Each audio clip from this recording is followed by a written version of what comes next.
Jeannie, Yep. I have news. Oh, oh my God, there's only one kind of news lately. How bad is this? Well, Los Angeles is still mostly on fire. Yeah. Boo. And David Lynch is dead. Oh, that sucks. 78. A decent run. Good run. And not everybody gets several classics under their belt. True. Some don't get any, but they have an awful lot of movies. Right, but he gave us Blue Velvet. Yes.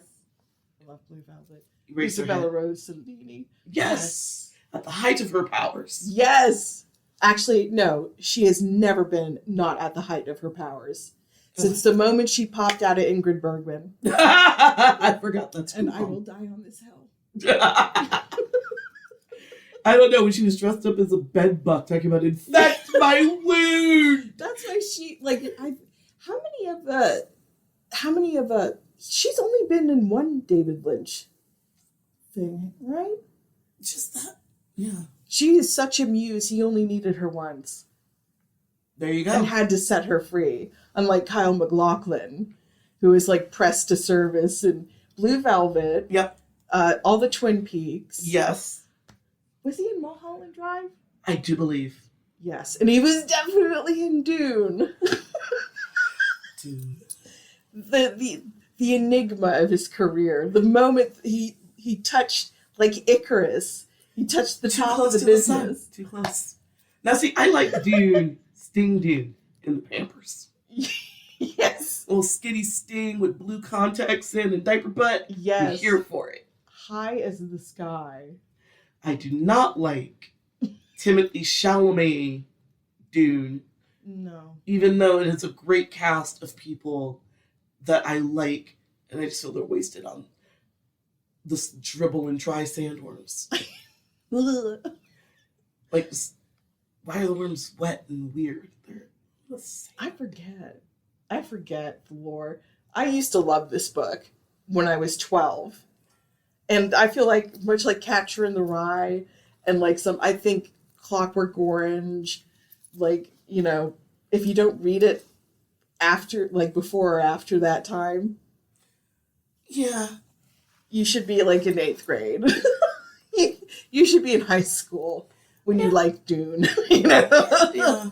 But this new one was just not fun. At least not for me. But David Lynch, you will be missed. Yes, you were weird, you were wonderful.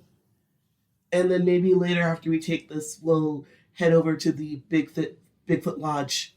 Yes! Because he used to own stake in that bar. And I bet you it is crowded as fuck in there tonight. Yeah. We couldn't intrude. But I would be I would love to be a fly on the wall. Yeah, so I don't know if he still did when he died, but yeah, he used to be part owner of it. But in case you didn't know who you are, this is not the David Lynch's eulogy hour. Though it could be. Really could. It almost was. I'm Samara. And I'm Jeannie. And this is Talk Deadly to Me. And I tell you in advance that I sound a lot more like Samuel than Samara. It's the pollution and it's sickness. I have not been able to catch a break or a breath. Christmas. Over Christmas, I got, whatever, new virus just dropped 2025. Get it? It's just a cold, folks. Don't worry. I felt like I got a new virus drop before everybody else. Got the preview. Right? You don't want that club now. So lost my voice during that. Then the fires happened. And there's so much crap in the air that my voice has not fully recovered. Yeah.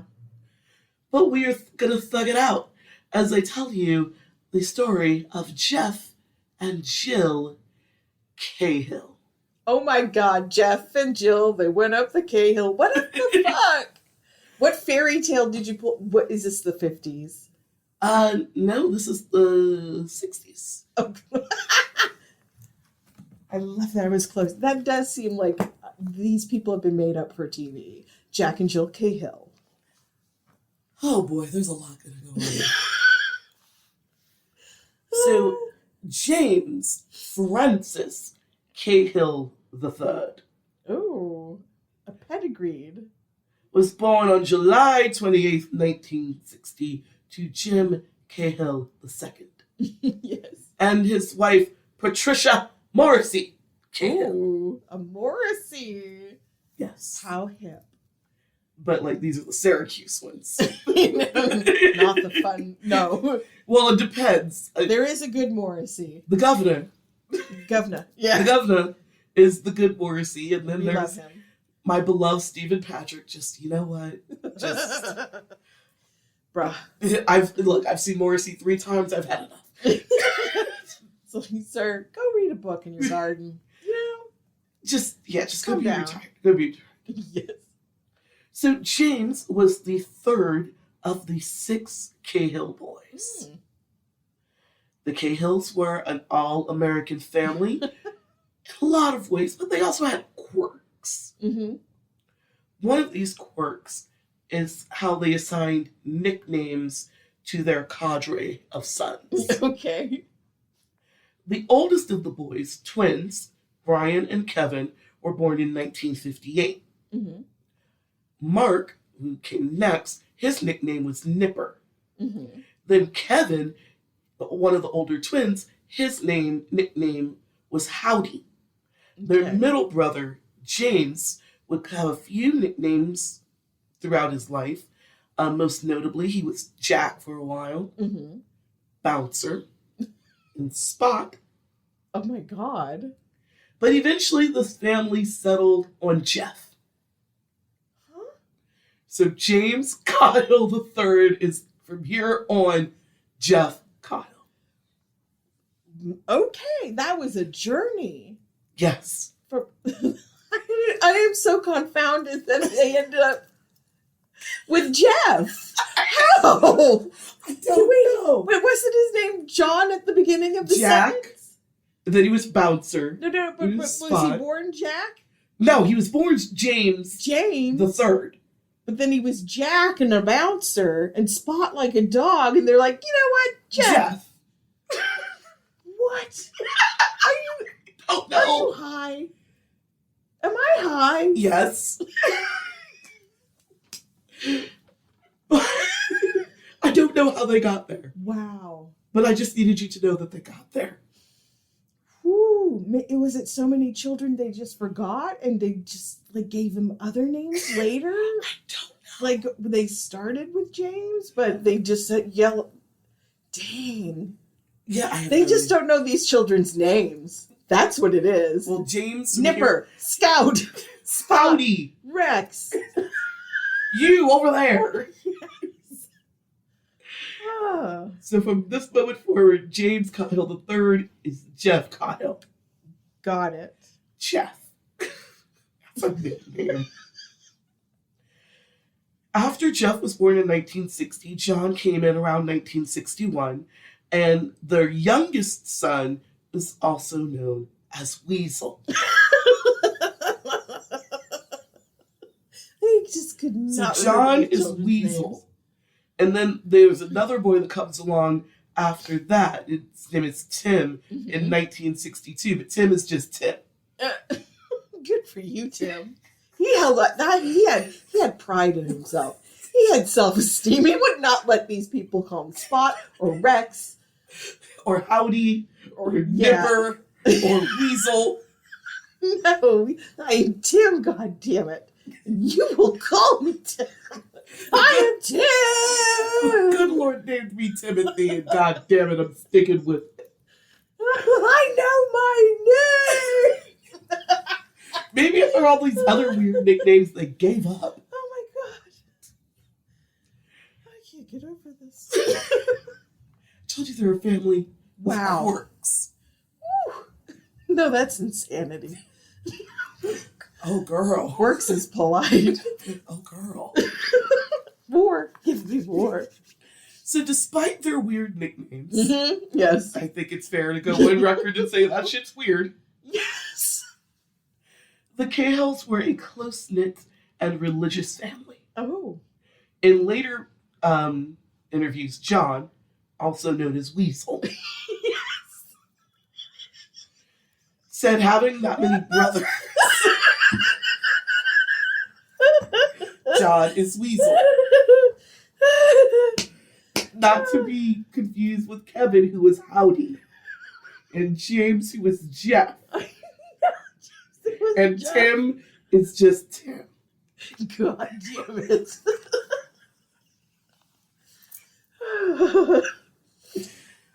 So I kind of love these people.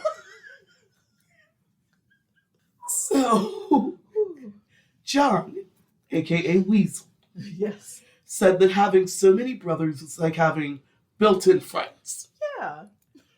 The boys never fought, but I think a more accurate description may be that they didn't fight in front of their parents. Jim and Patricia Cahill would not tolerate fighting among their boys. There you go. When the older boys were junior high age, the family one day was sitting around dinner table and the boys were talking about who their best man was going to be if they grew up and got married. That's very idyllic. We'll get there. But they are very Catholic. Oh, shit. Give me a minute. Oh, Lord. I think Catholic is why there's like 12-year-old boys. So who's going to be your best man when you get married? Get me out of this house. And as the boys were naming off various basketball buddies, football friends, whoever, as their best man, their mother, Patty, listened very politely. And when the boys were done, Patty said, well, that's good. But as brothers, these guys are already your best friends. And they will be your best men. You will be each other's best men. And if you don't, I won't be attending any of these weddings. That's Catholic guilt. Patty ain't going. Everybody's best man. Or I'm not sure. You will love each other, or I will never see you again.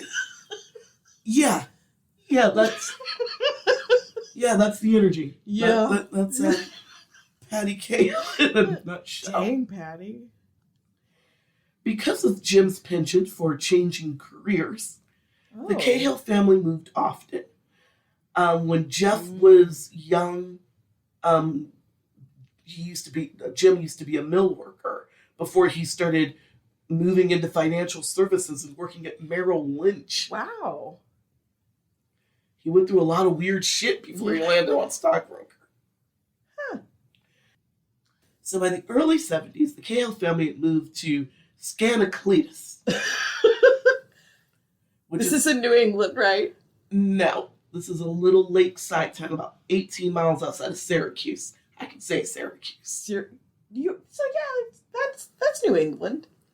There's like a lot of... True, I guess because upstate New York is very different. So. It's not on the coast, but yeah, it's still like 13 colonies. But there's a lot of like really difficult to say names. Schenectady,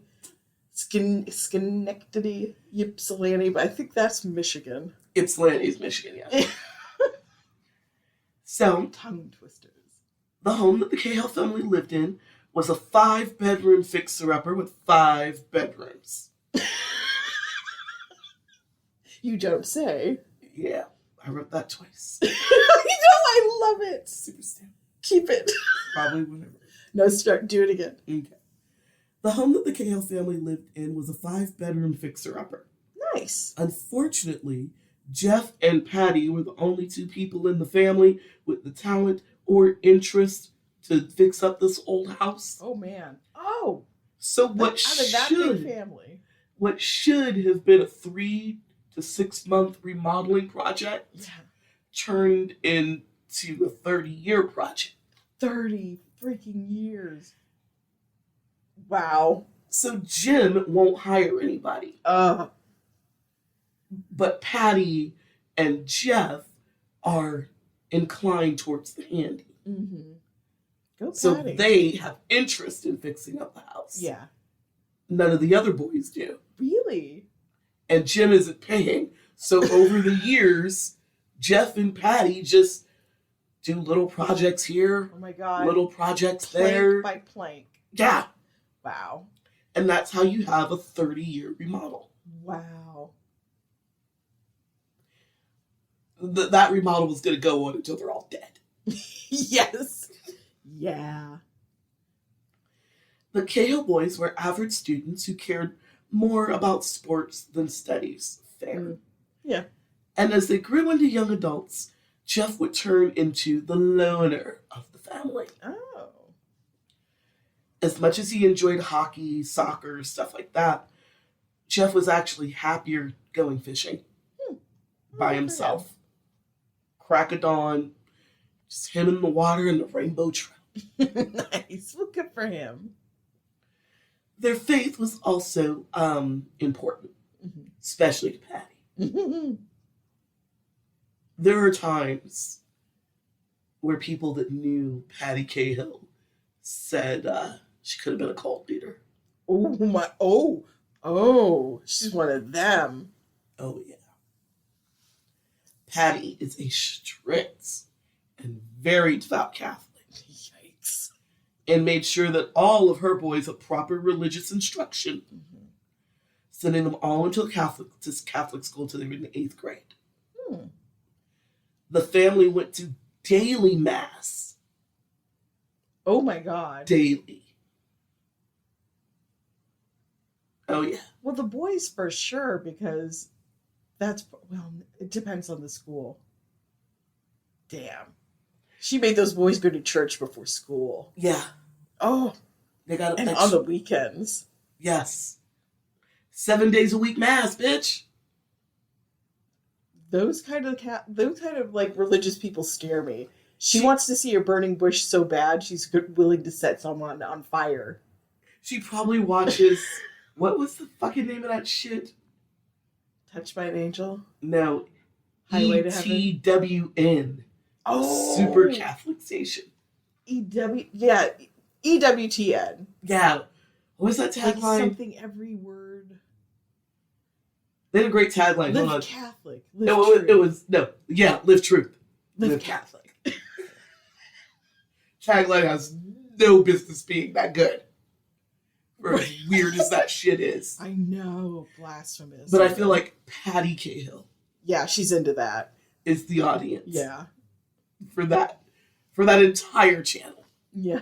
She is the singular audience. It was very Opus Dei. Yes.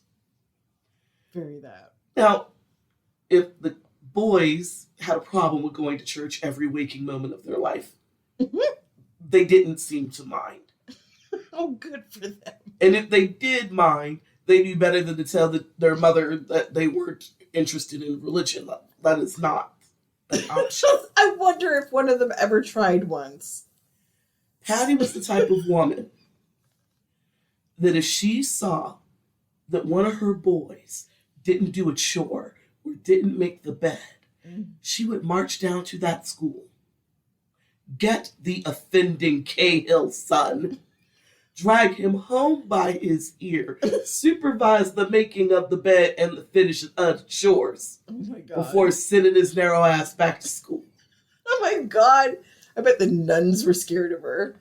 They had to be if she could just waltz in and grab her child. She did that in both public and Catholic school. It didn't stop just because they left the 8th grade and went to public school. She would do it when they got older too. So, yeah. I don't know if they didn't mind or they just learned. They fear her. Everyone does.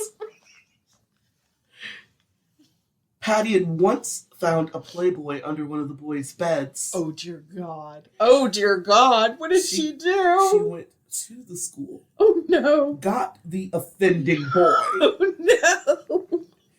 And then put him on his knees in front of our Blessed Virgin and made him pray for the rest of the fucking day. Oh, God. Oh, my God. Yes. That is... Ooh, that Catholic. Yeah. She will raise these men to be staunch misogynists. She hates women. She hates herself. And I want these boys to destroy them. She's a man. That's right. She's a misanthrope. In front of our Lord and Savior. She made that boy pray. Probably made him go to a second mass. Oh my God. See, this is the problem with like Catholics who love the rules. It's like, no, you're supposed to think deeply. Think.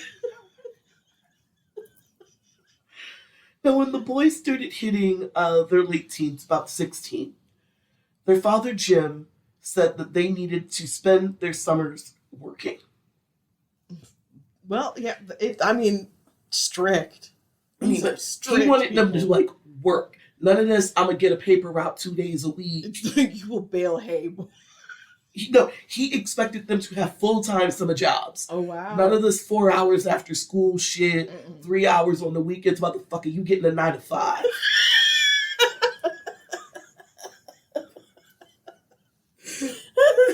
No free time. 40 hours a week.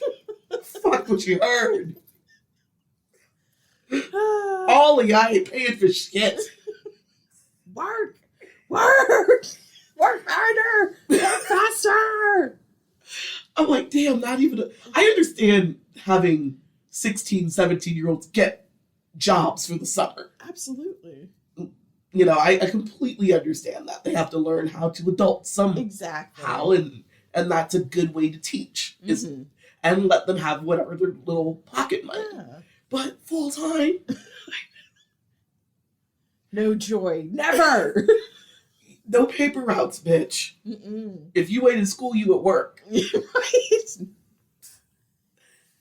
But life in the Cahill house wasn't all work and Catholic study. Nice. Every year after the last day of school, Patty put all of the boys into her station wagon. The boys called it the Patty wagon. Oh, for fuck's sake. Aren't they clever? It's probably the only bit of mirth they're allowed in their lives. It's the Patty wagon. Bless them. Bless their hearts. These poor children. Poor traumatized boys. Jesus. Never got out of line. Never. Not one crumb of happiness. I'm just mad that she threw that boy in the corner like you were praying in front of the Blessed Virgin. I bet she nearly had a stroke when she found that thing. I bet she could barely tear her eyes off it, too. Then that's why she went and got it. So after she got her brood into the paddy wagon, they made the 7-hour drive up to Cape Cod. Oh my God. Where Patty's father bought a little cottage type place in the 1950s. Patty comes from a little bit of money. Mm-hmm. Her dad was like a big time family doctor. So she's... Yeah, Cape Cod is very upper middle class. Not rich. But she's...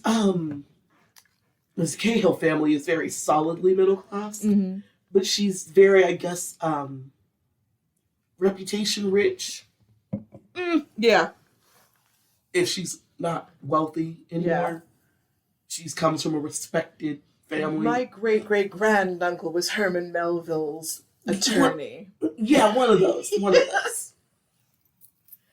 And while his siblings and cousins, Jeff and all of their cousins, would go have time on the beach, it was a big family thing. Mm-hmm. Patty's brother would come. Yada, yada, you ever been to Cape Cod? No. It's beautiful. I'm sure it is. So New England-y. Yeah, I can see it.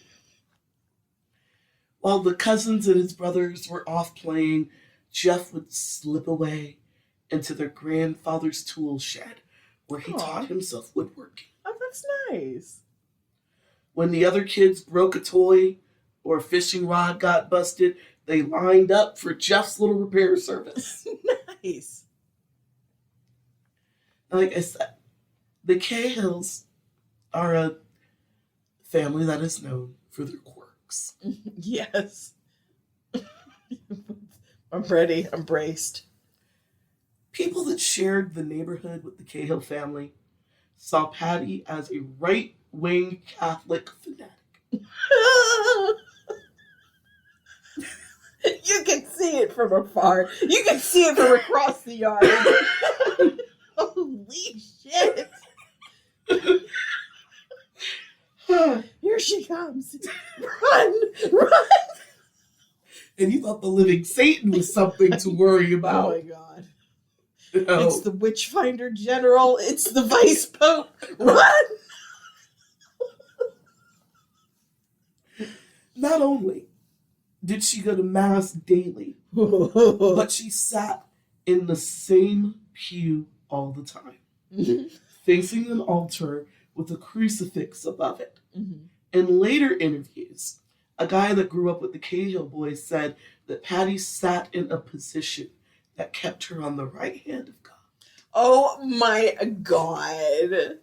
Patty. Oh, yes. The right hand of the Lord. So, my Catholic, super Catholic, super Catholic.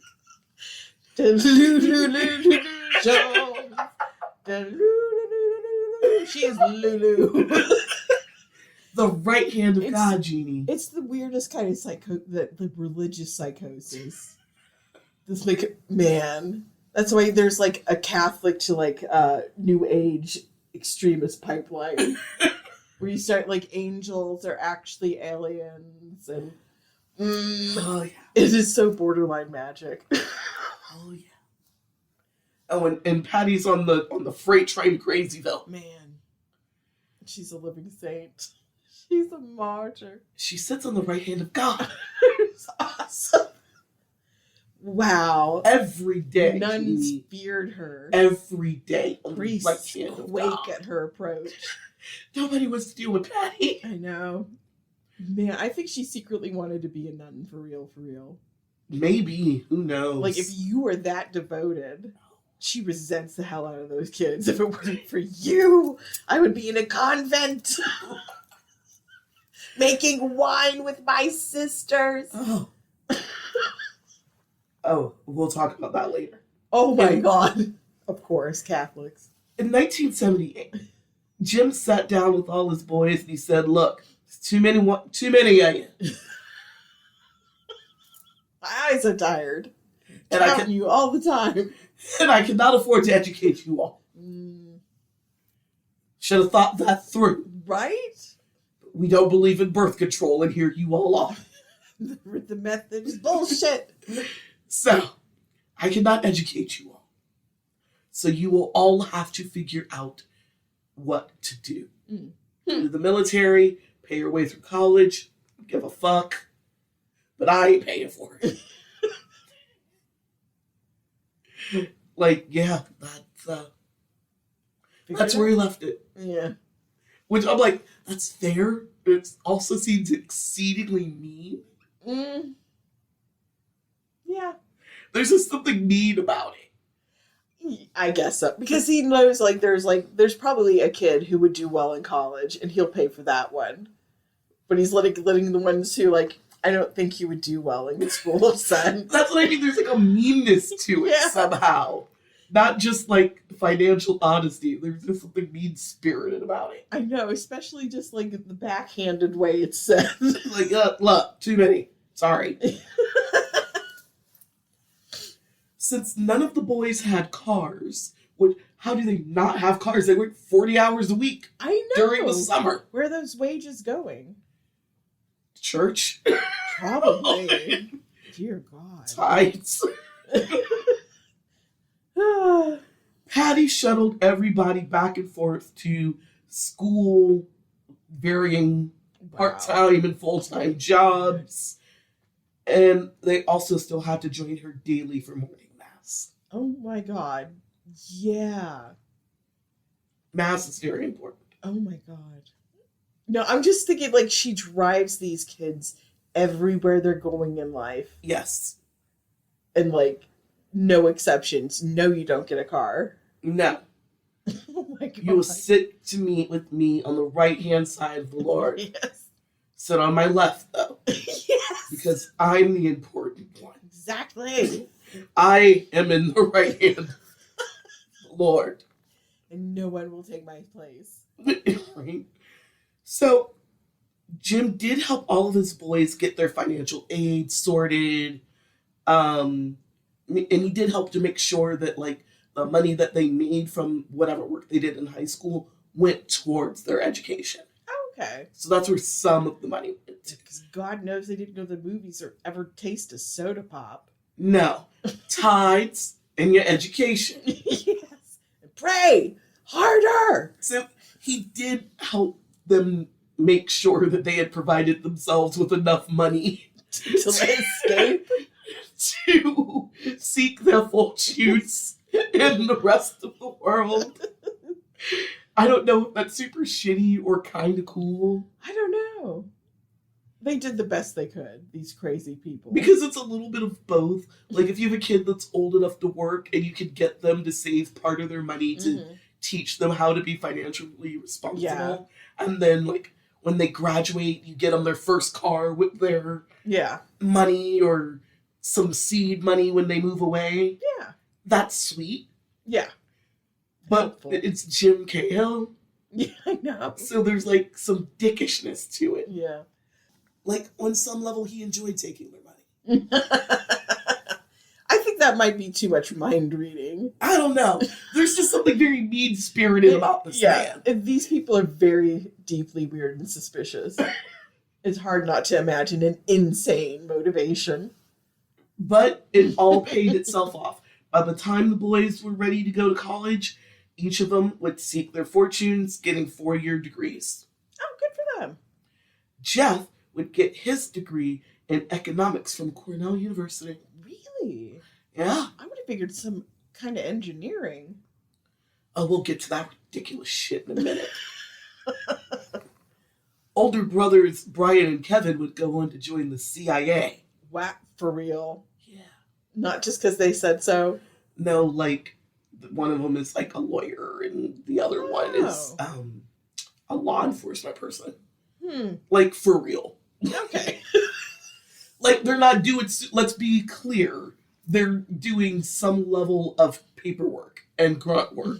They are not James Bonding I know. all over upstate New York or anything. Right? These Not guys. Schenectady. Right. They work in a field office somewhere and they shuffle paperwork. That's it. But there's a more legit CIA connection than most of these stories. I know.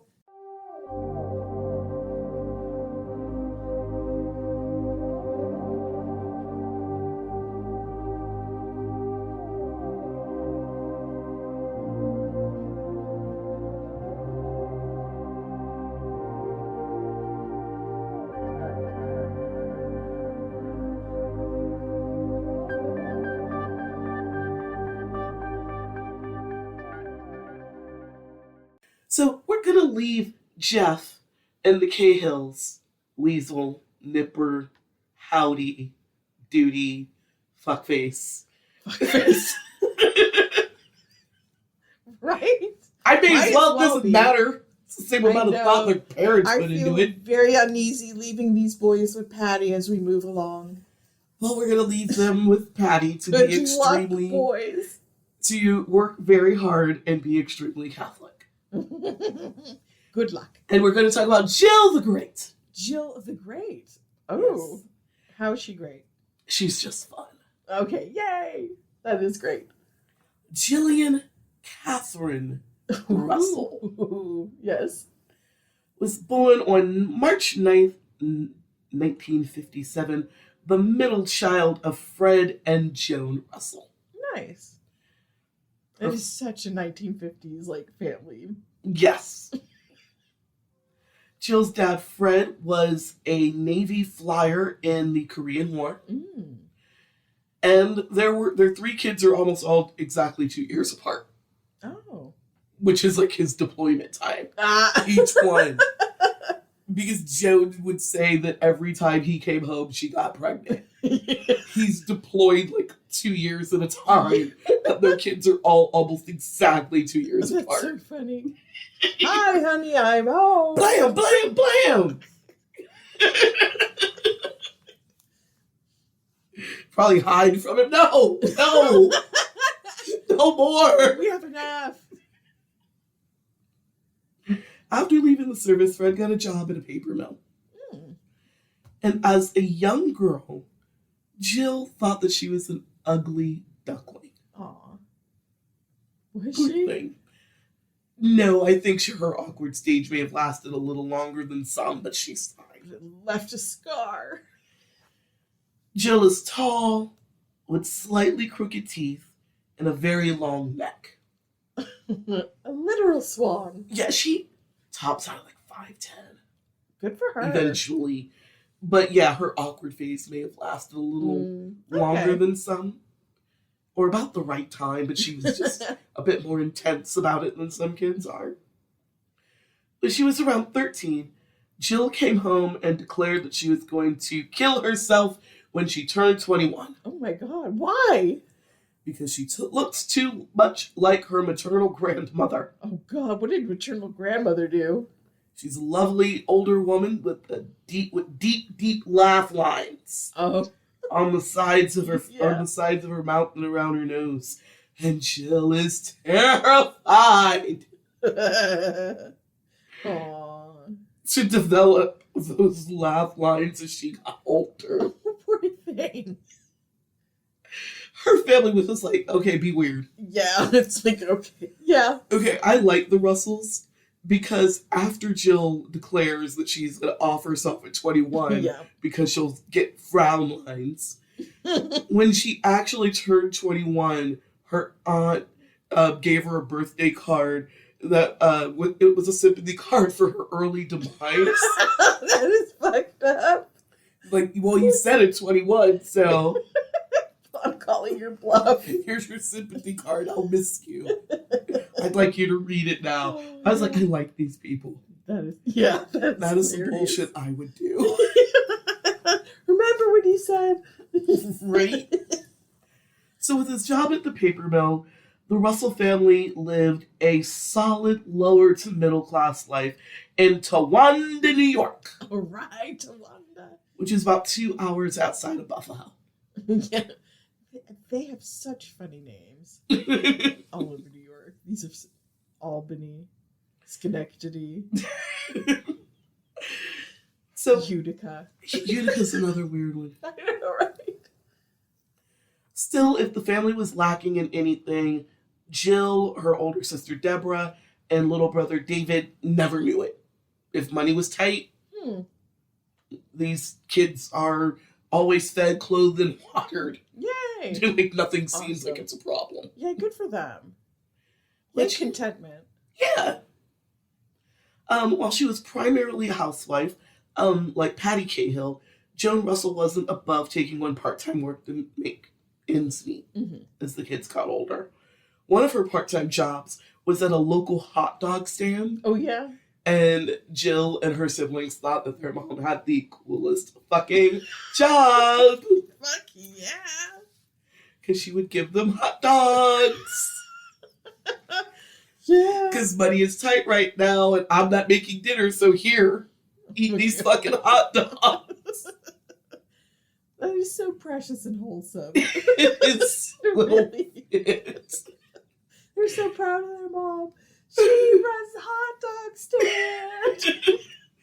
Yeah, We get hot dogs. right? That is like some Leave It to Beaver, like, It yeah. is. It is a little. That is, It is. aw. When Jill and her friends would play house, Jill never was the mom, Oh, yeah? nor was she the dad. Who is she? The dog. Yes! Go Jill! And she had a hell of a dog bark. She said one day her dog bark was going to get her a spot on Letterman. Letterman. Stupid human tricks. My girl is ambitious. Oh my god. She's going to be a barking dog on Letterman. Oh, that's so funny. I have a goal. Letterman. Pathway barking. You go, girl. You go, girl. Jill loved animals, Mm-hmm. adopting several dozen strays and things Aw. through the years. And her favorite dog was a Greyhound Irish Setter mutt that had followed Jill home one day on the brink of starvation. Oh. Jill convinced her family to help her keep the dog, who she would eventually name Grace. Mm-hmm. Grace the Wonder Dog. Aw. That's cute. She's a little neurotic. I mean, she's a greyhound. They are by nature. The dog carries a purse. Really? The dog will not go out for a walk if it doesn't have its purse. That's so funny. And Jill would be walking the dog like, I've got my purse, you've got your purse, let's go. We're safe. The security. Yeah, there's this little greyhound walking around with a purse. So Jill nursed Grace the Wonder Dog back to health. Yay. And that dog was Jill's loyal and faithful companion Aww. until the day he reaches her unfortunate natural end, because she's a dog. Yeah. Oh, the only creatures that deserve immortality. True story. During the summers, the Russell family would go camping in Allegheny State Park. Allegheny. Allegheny? Alleghany. Yeah, Allegheny. Sure, that place. Right? It's so stupid, isn't it? And they would go skiing in the winters, and Jill would become quite the accomplished downhill skier. Hmm. Holidays were big family affairs where Grandma Russell would make mocktails for the kids. Oh, cute. Very cute. Complete with maraschino cherries. Yes! For authenticity! Yes. You feel so fancy and grown up. I remember going with my mom and her friends to happy hour Mm-hmm. and getting a virgin margarita with sugar on the rim. Oh, that's so cute! And they put it in like the regular grown-up lady margarita glass. Nice! And I'm like 12 having like apps and drinks with the girls. I always felt like hot shit at the spaghetti factory when I would get to Shirley Temple. Yeah. Because I got the maraschino cherry. You need that. It's official. It's a cocktail. Yes, for a proper kid's mocktail, you gotta have the cherries. Yes. Well, she would grow up to be a lovely woman. Jill was a bit of a tomboy growing up. And while tagging along with her brother's baseball games, she would actually get mad that she couldn't go play. Aww. She would much rather be playing baseball. Well, duh. It's so much less painful than watching it. Yeah. Where Jeff wasn't much to talk about as a teen, Jill had a very robust social life. Nice. She ran almost everywhere. Like, literally. She's Forrest Gump before Forrest Gump. She just runs. That's awesome. I just imagine you running to class in between. Just running. She's running to school. She's running in between classes. She's running home. She's running to her friend's house. She's running to basketball practice. She's running everywhere. That's fantastic. She was a lifeguard when she was in high school. Cool. Part-time summer job. She'd have to work 40 full hours. Fuck. No. And she got to get some sun. She was also on the track team, but gave that up when she discovered the wonderful world of boys. Good for her. In their small town, the Russell family would have been considered from the wrong side of the tracks. Oh. They're solidly working to lower middle class. Mm-hmm. Nobody's struggling, Yeah. but you know whose house might take a little longer to get a new roof. Yes. But that didn't stop Jill from going after whatever the fuck it is that she wanted. She runs everywhere. Girl. She's gonna get what she wants fast. Oh, and also that didn't stop the boys from coming around either.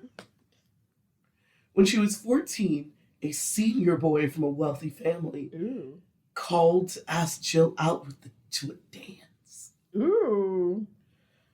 She accepted the date, and when she got off the phone, she told her mom, oh my God, the upper class just called the lower class for a date. Okay. I'm like, okay, Jill. I know, right? Okay.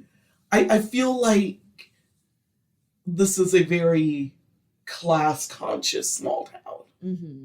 Yeah. I mean, sounds like. Or she's an anomaly. Yeah, but it seemed like one of those weird places. Yeah. After graduating high school, Jill went to State of New York Agricultural and Technical College. Interesting. Where is that? Just outside, like, Buffalo. Okay. Where she studied art history and dreamed of being a teacher. Oh, that's nice. Jill chose the school because that's where her high school sweetie was going. He was going to the school next door, St. Lawrence University. Okay. So she followed him as close as she could to college. Okay. 2 weeks after moving into the dorms, Jill fell in love with that area. Oh, that's nice.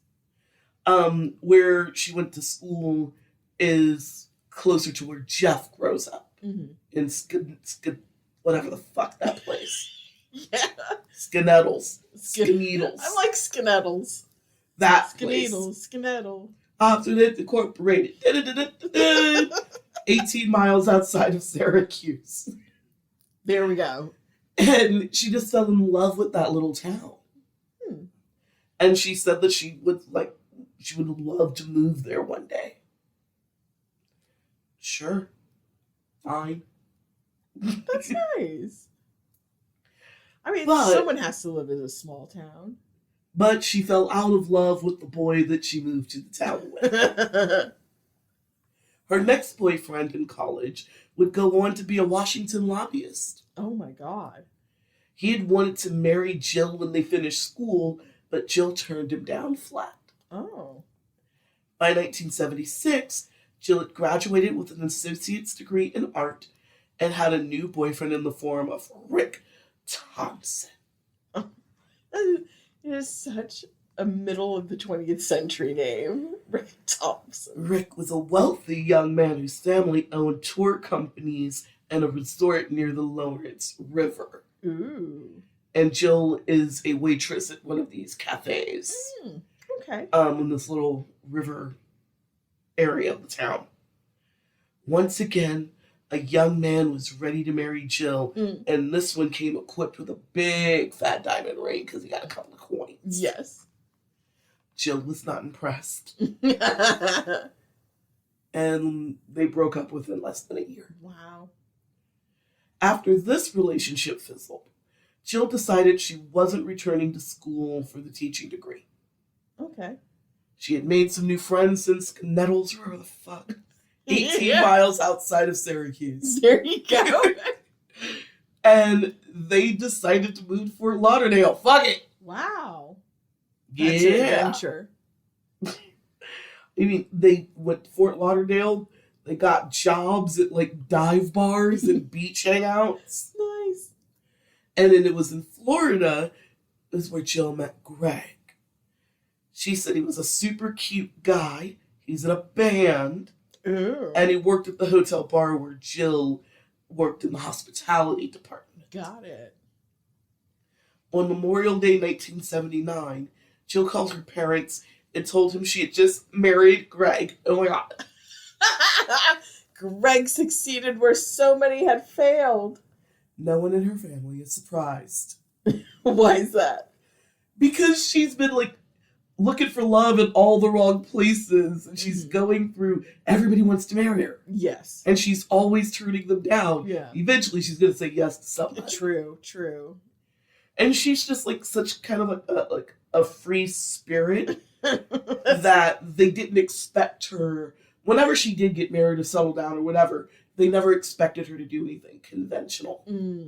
So that's not like shade. They weren't shocked. They were just like, yep, sounds like you. Yeah. You don't say. That is something you would do. Yeah. This tracks. Call me when the divorce is ready. No. Right. Jill loved Florida so much that she convinced her younger brother David to move to Florida after he graduated high school. Wow. She was like, fuck you, there's nothing in upstate. There's nothing in Buffalo. Come to Fort Lauderdale. Well. Probably a little bit more going on there than Buffalo. Yes. And the weather is better. Beaches. Yes. Water you can enjoy wading in. Yeah. Mm-hmm. Sun and fun. Yes. And coconuts. Are there coconuts in Florida? Yeah. I've never paid attention. They're not everywhere. I guess. I'm like, I don't know. I think they're invasive. Fun. Bring on the cane toads. Look, the city's already on fire. What else could possibly go wrong?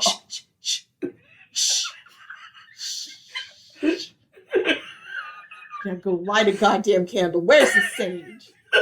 Actually, no. We can't use fire magic right now. No, we cannot. Get that one misunderstood. Christ almighty. Get the holy water.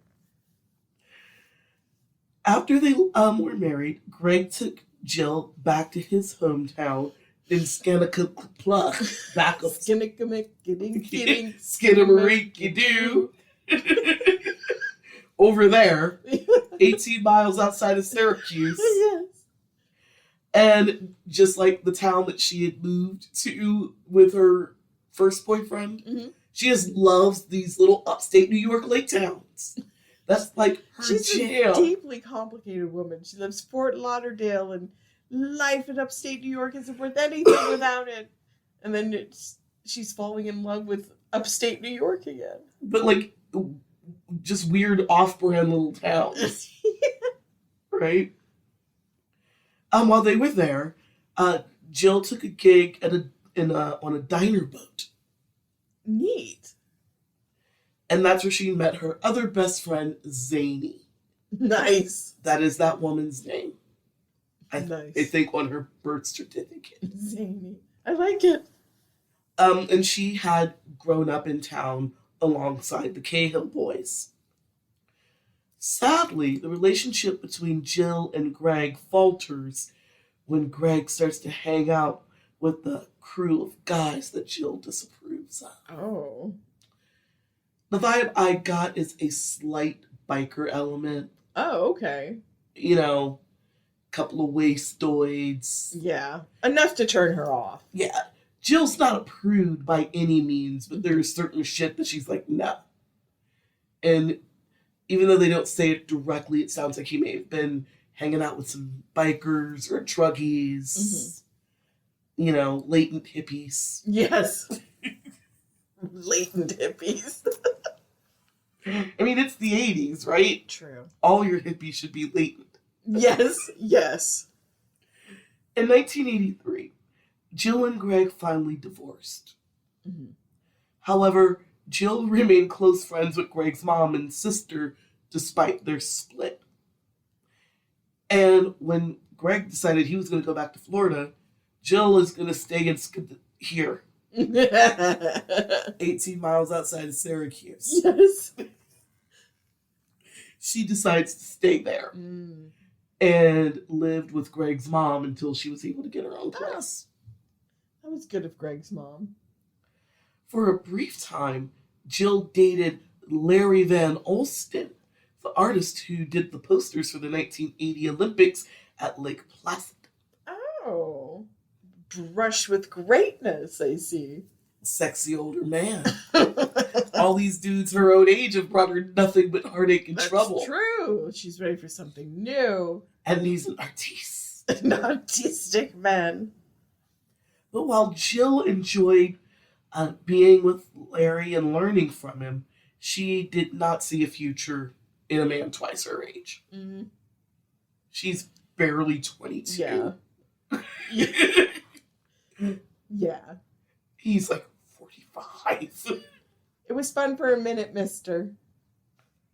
Yeah. But you're my dad's age. Pretty much. After her relationship with Larry ended, Jill was tired of waitressing and decided to follow in the footsteps of a friend and become a flight attendant. Nice! Pan Am! She wore a white wool suit to her interview and was hired on the spot. Ma'am, you're qualified. You are blonde and shapely. You will fit down the aisles. Yes! Nicely.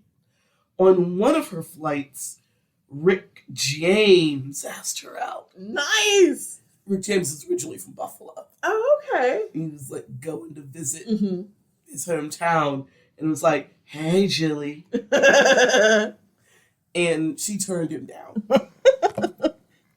She is hard to get. From time immemorial, she could say she was hit on by Rick James. Mm-hmm. After she turned Rick James down, Jill dated a Syracuse DA who swept her off her feet. But it ended when the DA became abusive, and she's not going to stand for that. Good for you, Jill. Jill loved being a flight attendant, travel, meeting new people, yada yada. Very cool. Murder on her sinuses. Yes. And a little intense on her friend group because she's traveling so much. Yeah, true. By 1985, Jill moved in with her friends Martha and Zany. She could afford her own place, but she traveled so much that it was better to have roommates. Yeah. So somebody was always taking care of the apartment. Yeah. And the bills were always getting paid, whether she was home or not. Mm-hmm. Jill had carved out a wonderful life for herself. Friends, family, adventure. Mm-hmm. She's grown out of her ugly duckling phase. Yay, good for her. Paint a picture. She's 5'10", blonde, kind of Terry Garish, but with a slightly rounder face. Oh, okay. Cute. Hazel eyes, cute little frame, outgoing, spunky, never met a stranger. Nice. Sweet as pie, takes no shit. Mm-hmm. I like her. I enjoy Jill. And she had no shortage of boyfriends and suitors. Jill envied her older sister, Debbie, who is now happily married to her high school sweetheart and a mother of 2 littles. Mm-hmm. Jill low-key kind of wants that. Aw. And she's like, maybe I should start looking at settling down. She wants another adventure, but she wants her next adventure to include having a family. Yeah. Cool. Yeah. Good for you. Choices. We all got them.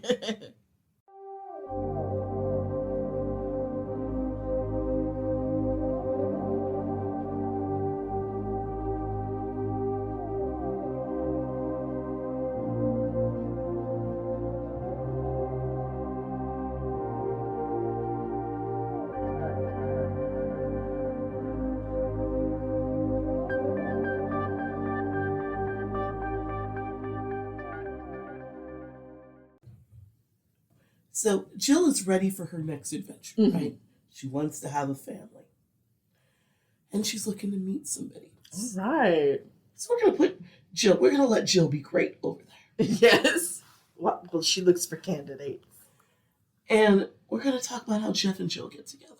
I'd love to know. These people seem to come from 2 different planets. So after graduating, Jeff joined his dad in the investment business at Merrill Lynch in Syracuse. Holy shit. Ugh. Never said another Brooks Brothers sentence in my right? life. And by 1984, Jeff had moved out of the family home and into an apartment in Syracuse with his childhood friend Mike. Oh, Yeah. okay. He has left the nest. He drives like a big boy. He no longer needs to ride in the paddy wagon. Yes. Oh, dear God. Right? Patty's the only person in the paddy wagon now. All her boys are gone. Free! You can never be free from Patty. Oh, God. The paddy wagon will come for you. She will. At Merrill Lynch, Jeff was earning around $15,000 a year during his training period. And once that was done, he made $38 an hour plus commission. It is 1984. Wow. He is practically $1 million. Right? I'm like, that's an enormous sum. That's a ridiculous amount of money, sir. I know. Even today, there's some people who are like, that's an exorbitant amount of money. Yes. And that doesn't include commissions and things like that. Being a stockbroker in the 80s was a cutthroat business. Yeah. It still is now, but Jeff was getting into like Wolf of Wall Street, Gordon Gekko type financial services shit. Buy low, sell high, penny stocks, fuck a little person, and sniff cocaine off the That thing. was like at the beginning of deregulation. Yeah. And all like the old cons of Carney's past are new to a lot of these rubes. You can't get away with the cons of the 80s now. Right? Meanwhile, Jordan, what's his name, is midget tossing. Yeah, he is. Oh, God, he was such a horrible person. Yeah. And he got away with it. Still kind of does. Oh, yes. He's living a great life. Yeah. He's a motivational speaker. Right. Jordan, whatchamacallit. Belfort. Thank you. And Jeff Cahill is not a Wolf of Wall Street. Few people are. He is not motivated by money. Wow. No, he's motivated by fear and guilt. Yes. I imagine, like, this is the most scared independent man. I'm just reading a whole lot of, like, Catholicness into this. I just imagine this whole grown man in his own bedroom can't touch himself because his mother has him so under her Well, she found that Playboy under 1 and 8 beds and drug him home and made him pray in front of our Blessed Virgin for the rest of the day. It's like, do you want to get a red dragon? This is how you get a red dragon. The dysfunction of it all. It's like, shit. I know most of us grew up to be real kinky and shit, but wow. It's like, what serial killer handbook is this? Jesus. 2 of her boys ended up in the CIA. I know, right? I don't know what's worse. No, instead, Jeff would rather spend his time fishing, woodworking, doing projects around his parents' house that they've been doing for 30 years. That's right. He didn't want to cold call clients. Yeah. He sounds like, as far as like investment bankers or hedge funder guys go, that seems like a nice person.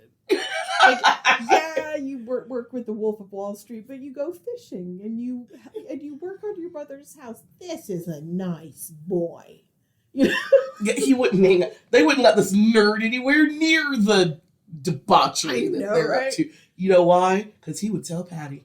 Yes. Jeff would tell Patty, and Patty would go up to Syracuse with her Bible and her sensible shoes. Yes.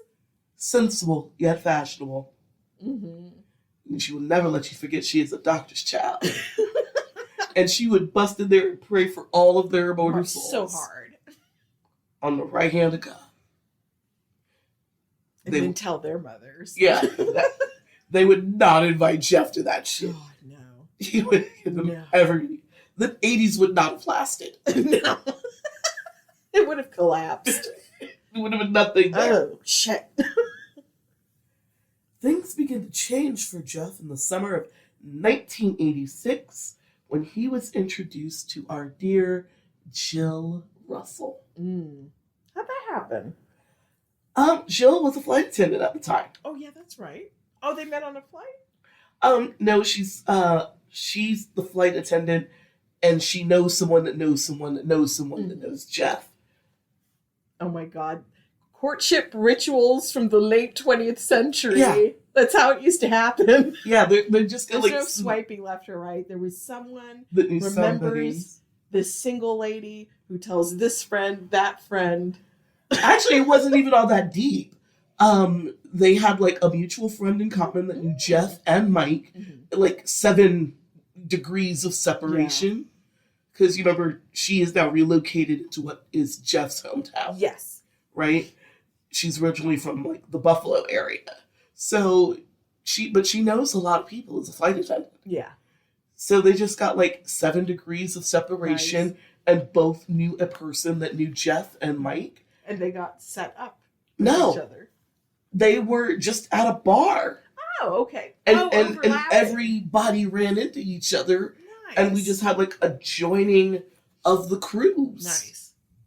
You know, they went to a local watering hole, and Jill thought Jeff was cute. Jill's friend Zany was like, Jeff Cahill, huh? Because she knew him from high school. Oh, okay. Like, weird, but okay. Mm-hmm. Because, like, she remembers Jeff as a teenager, and he eyed looking, I guess, basic, stock issue Midwestern white guy. Yeah. But even though there were girls interested in Jeff was never interested in girls. Mm-hmm. Jeff never dated. Mm-hmm. Jeff was sort of asexual. Okay. So she was like, and the fact that Jill's like, oh, he's cute, who's that? Zany's like, Jeff. Oh. Right. Has anyone ever thought of that way? It feels like Patty's work is done. Like he didn't date all through high school. Yes. No. This is like she couldn't have done a better job in her estimation. I mean, you know, Zadie's just like, I thought it was weird. Jeff is a height, but that's a weird ass family. Mm-hmm. Of course, Jill doesn't know that. She knew it. Of course not. She's completely innocent to all the weirdness. But at Jill's behest, Zany introduced Jill to Jeff. They all knew each other, and they were like, hey, come over here. Jeff, be my friend Jill. And then all these people that know each other are just all kicking it, kind of a thing. And what started out with drinks with friends turned into a fun-filled night with their crew and a budding romance. Oh, this group of like 12 people partied all that night. Oh, good times. And according to friends that were there, the attraction and chemistry with Jeff and Jill was near instant, and that is not just because you feel like you're about to go on a nursery rhyme when they say their names together. Yeah, I know, right? It's almost disgustingly sweet. Mm-hmm. Couldn't have written it better myself. Right? I know. It is so suspiciously. It's so suspicious.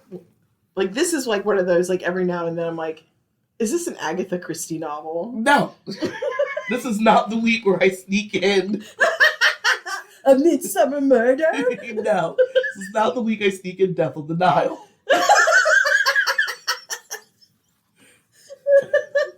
It's not today. All right. Although one day I am just going to just change the names and read Death on the Nile. And see how long it takes you to stop me. Oh my god. I'll grow suspicious once you do, either when you refuse to describe Poirot. Right? Frenchman, a stash, that's it. That's all I'm giving it. Shenanigans.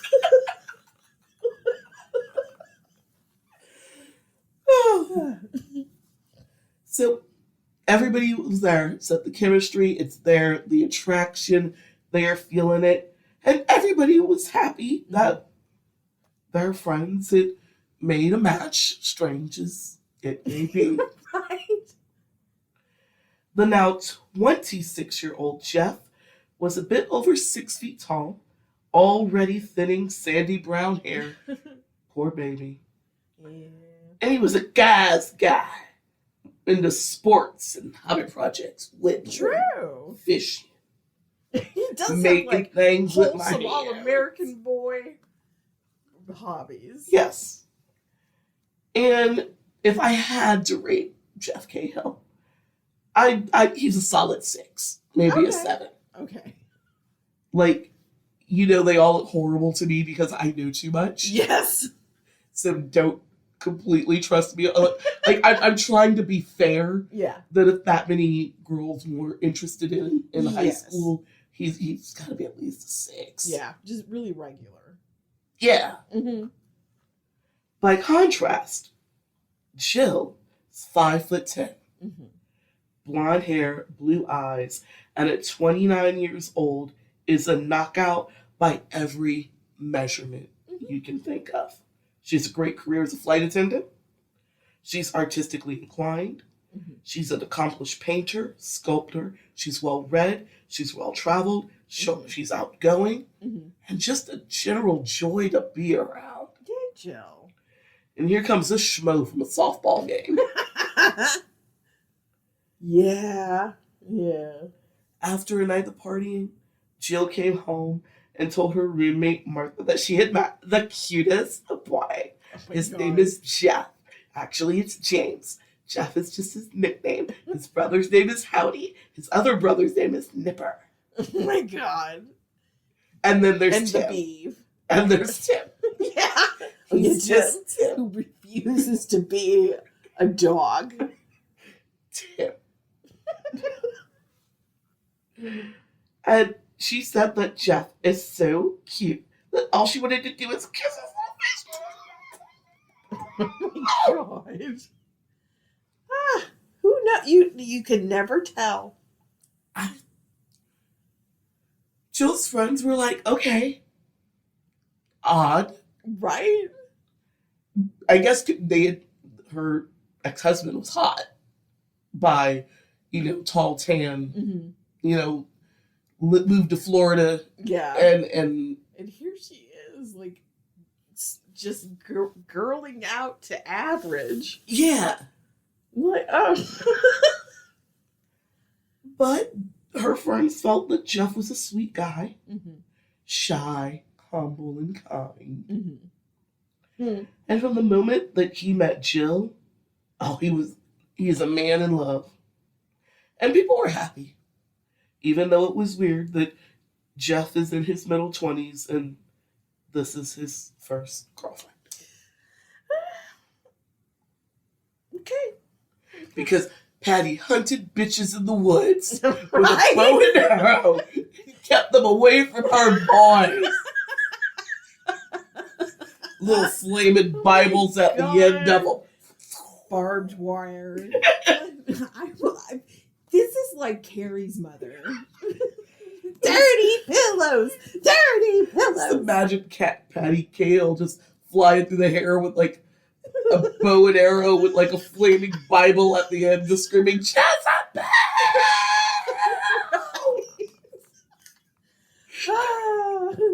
I renounce thee! Shooting at some teenage girl.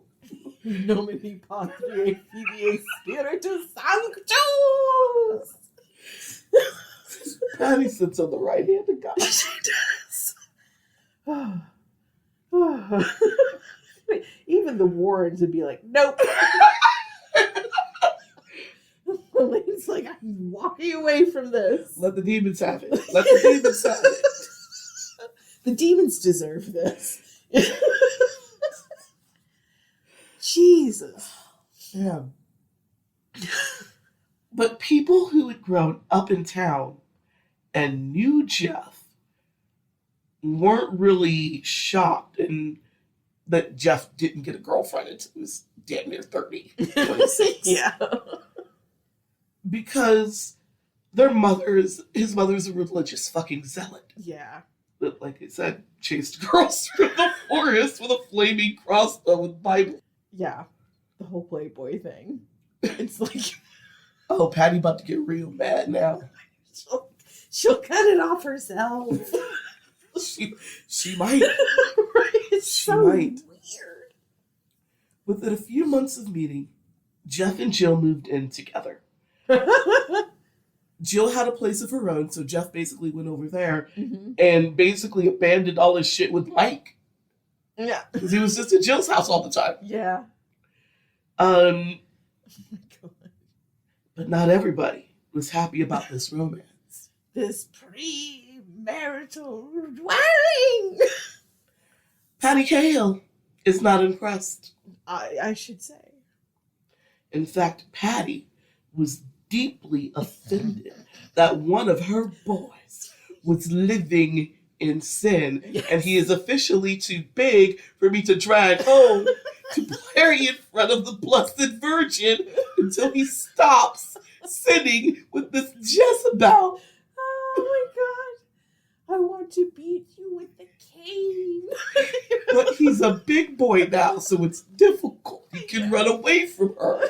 Her knees are bad. He has a driver's license. Right? It's harder for her to wrangle him down like she used to. So she just has to kind of deal with it. Because normally she would drag him home and make him pray in front of the Blessed Mother. The violence has ripened into guilt. That's her tool now. And the fact that Jill would allow a man to live with her and have sex. Right. Fornication. Carnal knowledge. Did not exactly endear Jill to Patricia. Oh my god, right. St. Pat is not having it. Oh, Patty would tell anybody that would listen that Jeff and Jill's relationship was a work of the devil. Work of the devil. Satan's hands are on her boy. Yes. Channeled through the spirit of Jezebel. God. Yeah, this must have been like, I can't tell if she is more horrified than this or more overjoyed than she could possibly imagine. I get to condemn! Condemn! Why does she have to choose? I know. She does both so well. I know. It's hard to pick. When Jeff would spend the night at Jill's, Patty would go to Jill's apartment and leave notes on Jeff's car warning that he was, quote, giving in to the biggest temptation there is. You are going to hell. Oh my god. I don't know why I expected you to tell me that she sat in front of the door and prayed. She probably did that too. Oh my god, but passive aggressive notes, I love it. She probably prayed in front of their house too. She did. She did at least one rosary. In later interviews, Jeff's brother John would say that once Patty woke him up at 3 o'clock in the morning to let John know she'll be back. She's going out. She'll be back soon. Patty made a beeline to Jeff and Jill's place, knocked on the door, and told her son that she didn't agree with him being in a woman's home at this hour. If Jeff wanted to marry Jill, that's fine. But if they weren't going to get married, the appropriate thing for Jeff to do was to go back to his own apartment and court Jill in a more appropriate manner. God damn it. It's like, sorry, Patty. Sorry, Patty. He's had a taste of the muffin. He has had a dip in the sacred pools. There's not enough Catholic guilt on earth. He's just gonna have it and suffer. Also, he's too big for her to wrestle home. Yeah. But she's doing the calculations. From this angle, if I got him like behind the knee, if her hip wasn't bad, right? If she wasn't dealing with that bad hip, right? Or she could hire a hand. If Jim wasn't so damn passive. Poor Jim probably doesn't have a choice, though. True. I think Jim is just happy to go to work. Right? Just focus on the boys. Focus on the boys. But for once in his life, Jeff was not worried about his mother's disapproval. Oh. He's in fucking love. And for the first time in his life, he was able to confide in someone about how much he hated his job. That it's a job that he wasn't very good at. Oh. And that he wanted to do something else. And with Jill's encouragement, Jeff quit Merrill Lynch in July 1986. Patty was in the was at the Vatican for that, I think. Really? I thought you were going to say hospitalized. No, the sent her to the Jezebel. Vatican because she had to go get like a special blessing. Oh my to save her boy. Right. Now that he's St. Jude. somebody. Yeah. Because her boy just put a good paying job for this Jezebel. That's so.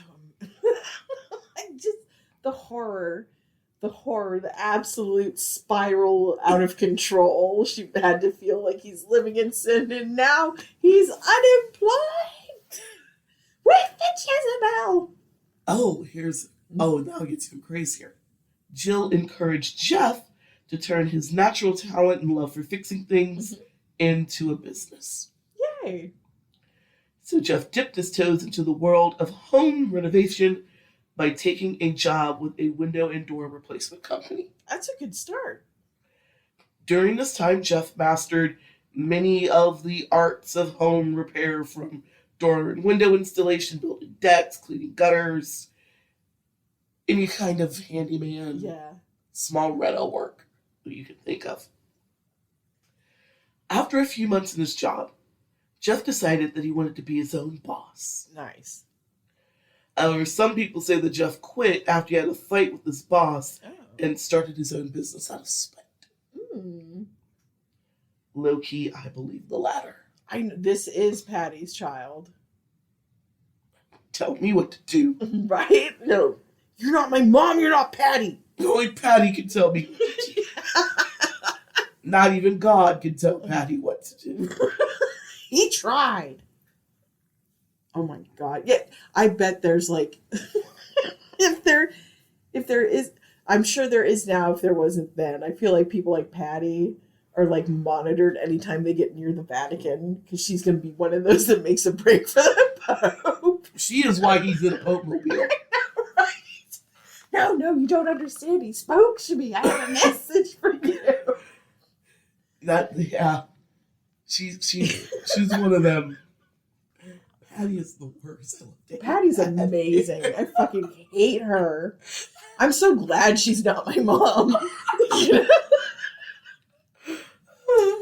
I'm so glad. Everybody hug your mom because she's not Patty Cahill.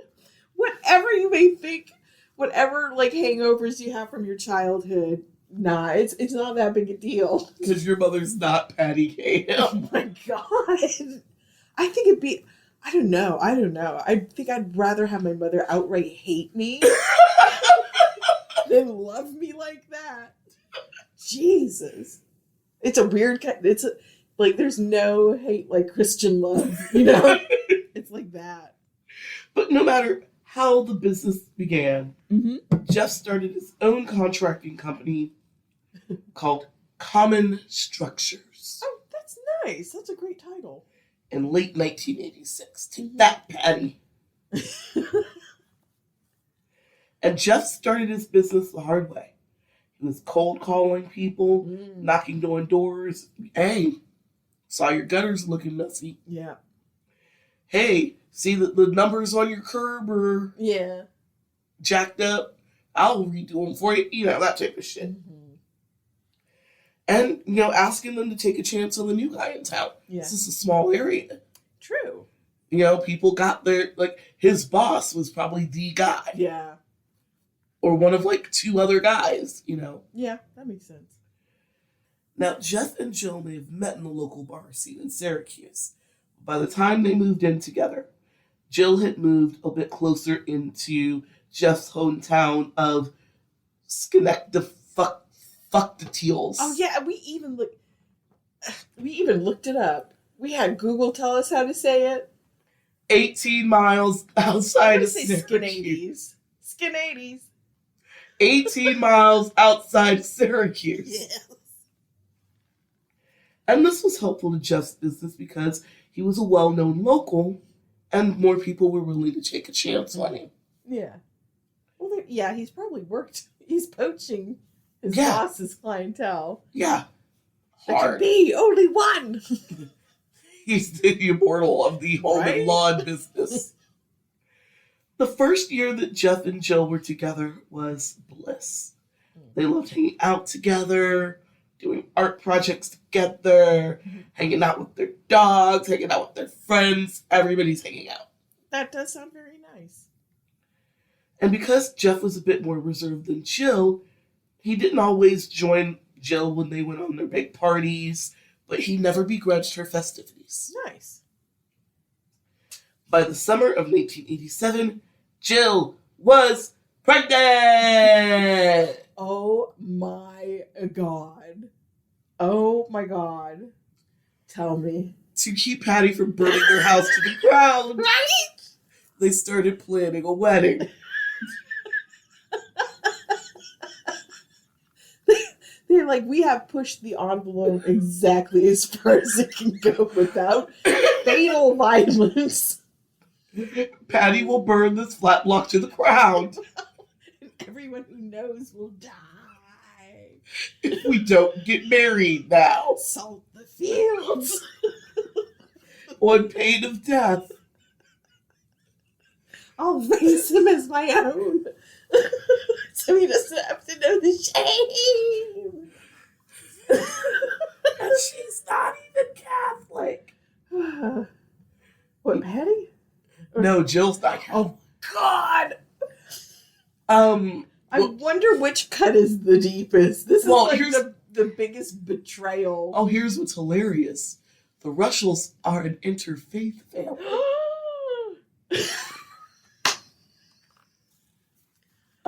Jill's dad was baptized Catholic, but he is very much non-practicing. Okay, lapsed. And her mother was just like a plain old Midwestern, Eastern Baptist. Apostate! So, not only her boy has got the spirit of Jezebel pregnant. Right? Oh my God, this non-Catholic, From a- unmarried mother to my Patty's grandchild. from an Seriously. interfaith family. This seems like the ultimate revenge. Like, there's nothing else Jeff could do to hurt her more. Kill 10 people. That's fine. Just just live truth. Live Catholic. Oh God. God, that is the best worst tagline. It fits. So there was no big formal proposal. They just, Jeff got like a ring from a local artisan friend and keep this pushing before Patty burns this house to the fucking ground. I'm just imagining her coming to him with the pregnancy test and him just putting her in a fireman's carry and running to the courthouse as fast as he can go. Oh, Patty would not accept a courthouse. Did they have they didn't have a Catholic wedding. They sure did. How did she do that? I don't know who she lied to when she bribed. Oh my God. She is a holy terror. They're that scared that they let this girl have a Catholic wedding without converting first. Like you have to go through like the brainwashing before you're Nope. I don't know. Right hand of God, Patty fast tracked out. H1B Catholic. So Jill announced her wedding to her family in a Father's Day card. Yeah. Card had a picture of Jill and her siblings when they were kids. Aww. And it said, well, I'm pregnant and getting married in that order. Tell Mallory, who is her niece, that she is going to have a cousin. Aw. But Jill didn't give her family a wedding date until 2 days before the ceremony. Oh my God. That is a rush job. That is how much we were afraid Patty's going to burn down the city. Just like nuked all of upstate New York. Gone. Sadly, because of the short notice, Jill's family had a difficult time getting out of work and they couldn't go to the wedding. Mm. Jeff and Jill would they would get married in a Catholic service. Patty would allow for nothing else. Like it wasn't an option. We're She going. Have her way in this. Yeah, I mean, Jill grew up, like I said, in an interfaith family. And after a failed civil marriage, Jill was like, well, I don't give a shit. Just let's get married. That's extraordinary. Jill just didn't care. No, like, remind me, like, was it like a domestic partnership with or is she divorced? She's divorced. And she had a Catholic wedding? It was in their local church. That's incredible. What lies? Patty sinned. Patty sinned. I don't, venal, carnal. Cardinal. I think oh my God, she lied about like this girl. She's like not telling them she's divorced, or she's probably telling them she's Catholic. Oh yeah. She's from such and such parish in Florida. In Florida, from Canada. It's easy to infiltrate our church. That's what I'm saying. No one would think you'd lie about that. Yeah. Honestly, and Jill didn't fight it. She didn't give a shit. Oh my God, that's... If it'll calm Patty the fuck down. Right? And keep her from burning down the village of 18 miles outside of Syracuse. Yeah, but getting your son a Catholic wedding with a divorcee, just like, that is Machiavellian. This is like power levels I did not realize Patty had like obtained. Apparently. I'm not messing with her. If she can get a Catholic wedding with this divorcee. Yeah. Oh my God. Patty got power. That's why the Anglican Church happened. It's because Catholics dislike it, divorce that much. If you're divorced, you cannot have a Catholic wedding. Well, They're like, no. Patty sits on the right hand of God. Oh my God. The right hand. Yeah, that's why so many like powerful Catholic men, when they're out to their second, third wife, they get their marriages annulled so that they're not divorced. Oh, Jesus Christ. Isn't that gross? But it's still better than murder. True. Which is what they used to do. Well, Jill said this is an anthill she will not die on. Man. So she was like, whatever Patty did, and she didn't care. Jill introduced Jeff to her family a few weeks after the wedding. Oh my God. Joan liked Jeff fine. She said he looked like a young Robert Redford, to which I say lies. Lies from the pits of hell. Yeah. It don't look like a damn Robert Redford. Yeah, but that's being generous. They want the best for Jill. Yeah, sure. Jill called Jeff the prince.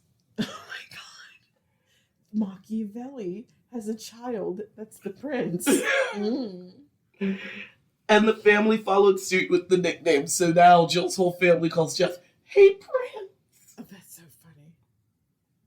Well, he's her Prince Charming. He swept her off her feet. The prince.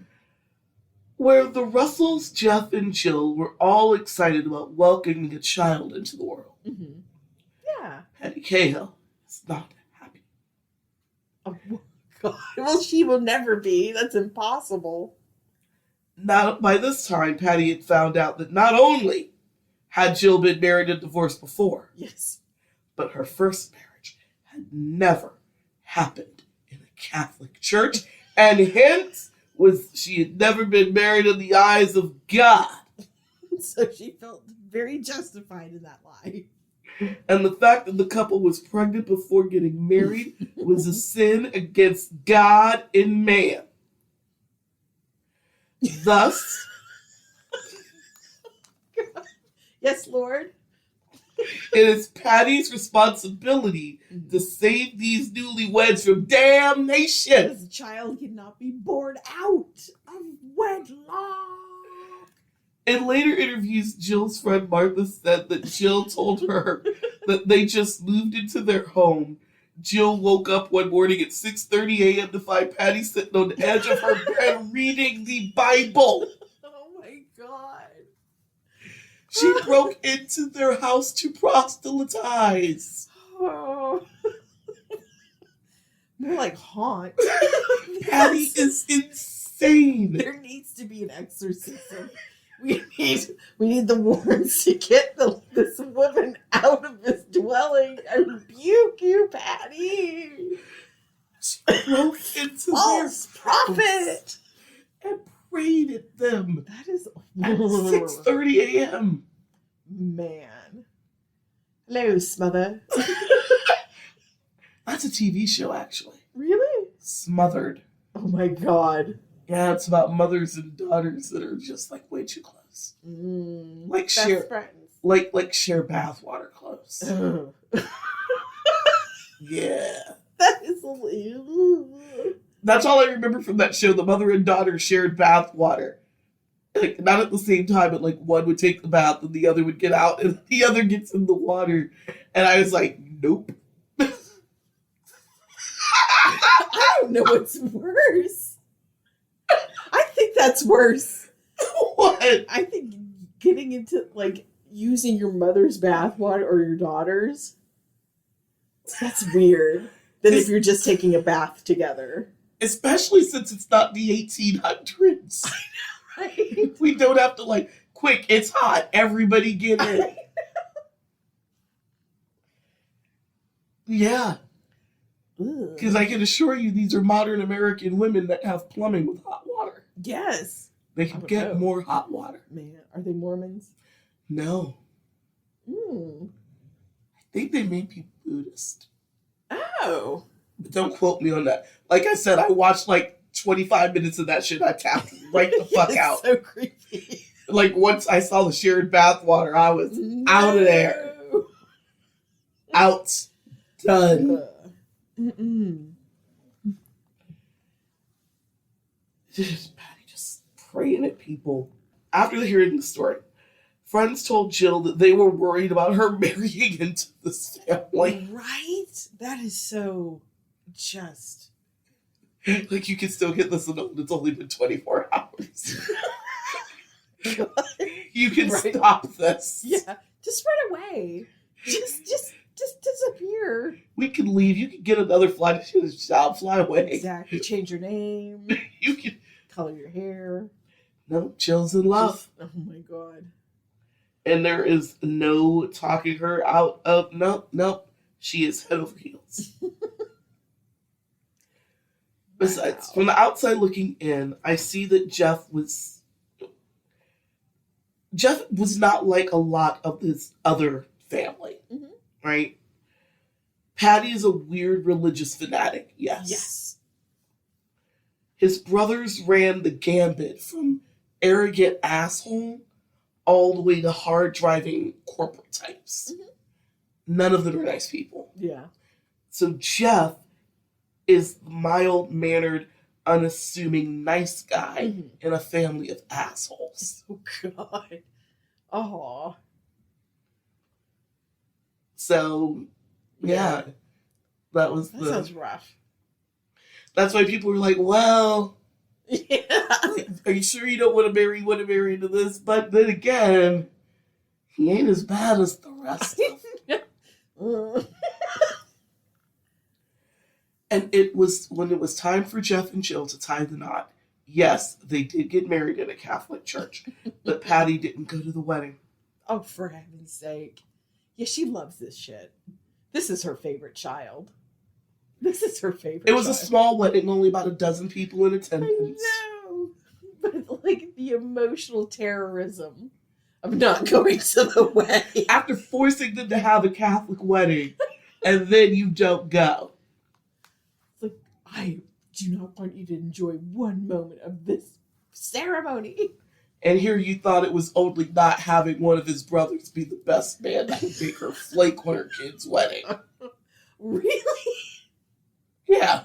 Oh my God. Remember who was his? Oh, I know. I remember. You will love each other. Yes. But who did he choose? Was it Mike? No, it was one of the brothers. Oh, it was. It was. Okay. Oh, I thought he was like really going like full on punk. Nope. It was one of the brothers. Maybe if I make one of the brothers my best man, Patty will come. Yes. To the Catholic An wedding. olive branch. To the Catholic wedding that she forced me to have. Yeah, because they took her right to the brink of insanity, of like full-blown psychosis. But it was a small affair, about a dozen people, and after the wedding, the newlyweds went to dinner with their guests, and Patty did not go to the dinner. Yay for them! I bet they had a nice dinner. The ceremony had to feel like that had to be an ominous absence. But like, well, we get away from her the whole day. No, she sees you. When you're sleeping, she knows Patty when you're knows. awake. Because she watches you. She from probably the corner does. With her binoculars and stuff, writing notes, praying rosaries. In the Patty wagon. I'm telling you, this is her favorite child. She's waging holy war against Satan himself through this vessel. Yes. Lord. But despite her disapproval of the marriage, not even Patty Cahill can hold her excitement for her first grandchild. The first normal thing about her. Seriously. Now, she did have some sort of super Catholic denial about how this child came to be. And her denial was so deep that Jill said to a friend that Patty is so Catholic she hasn't had sex since her last child was conceived. I believe it. This is a deeply broken person. Jesus. Although, no, I take that back. If you don't enjoy, having sex, you're not broken. But she is. Yes, but for reasons totally unrelated. But not because of that. Right. To turn it into like a thing you inflict on the world. Ooh. I would kick a bitch in the face if I woke up to her praying in my bed. I know, like some goblin. I would just kick so hard. Yes. Right? It was justified, officer.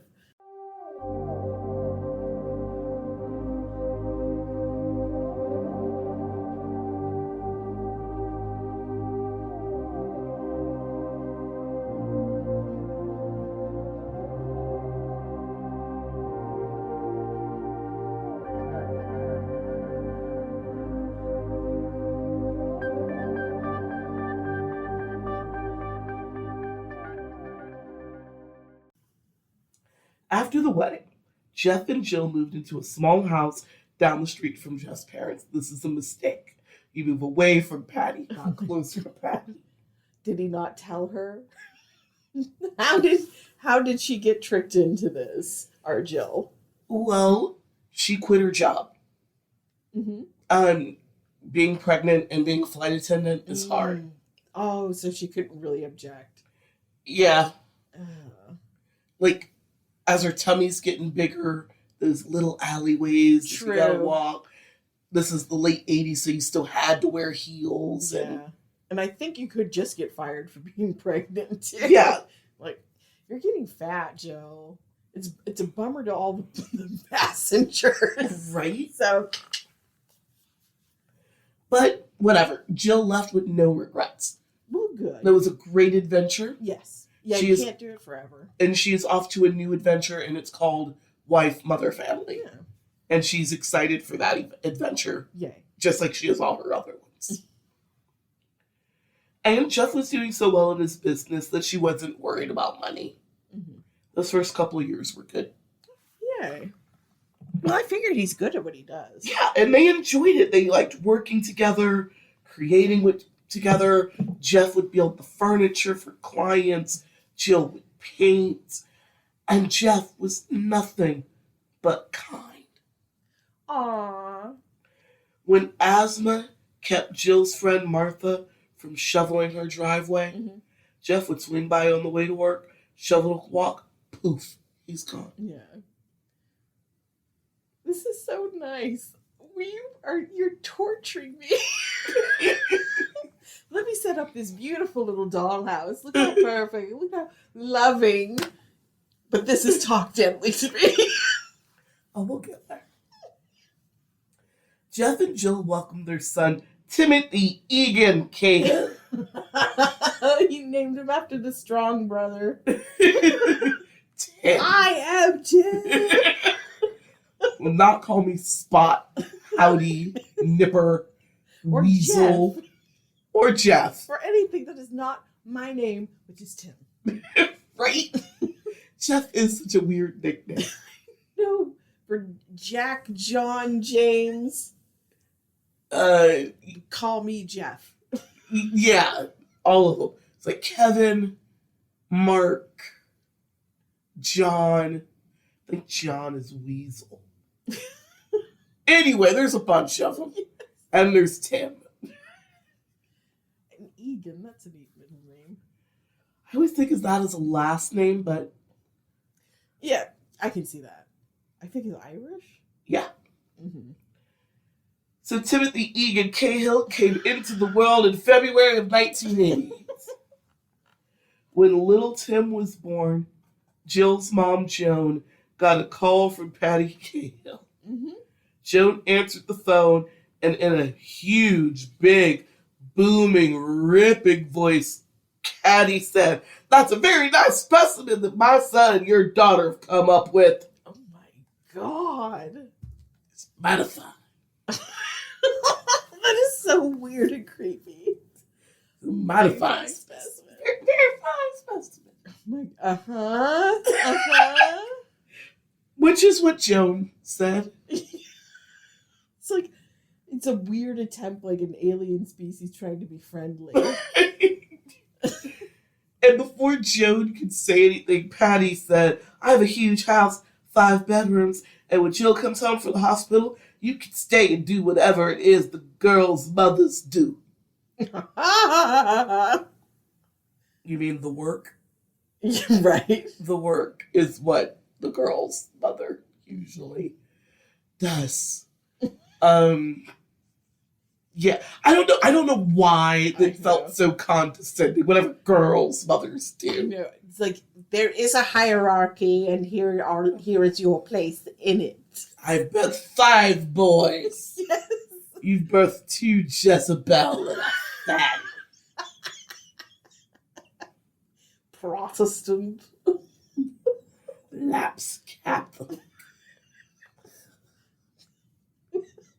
I'm the vice pope. Sits on the right hand of God. The right hand. Oh, Lord.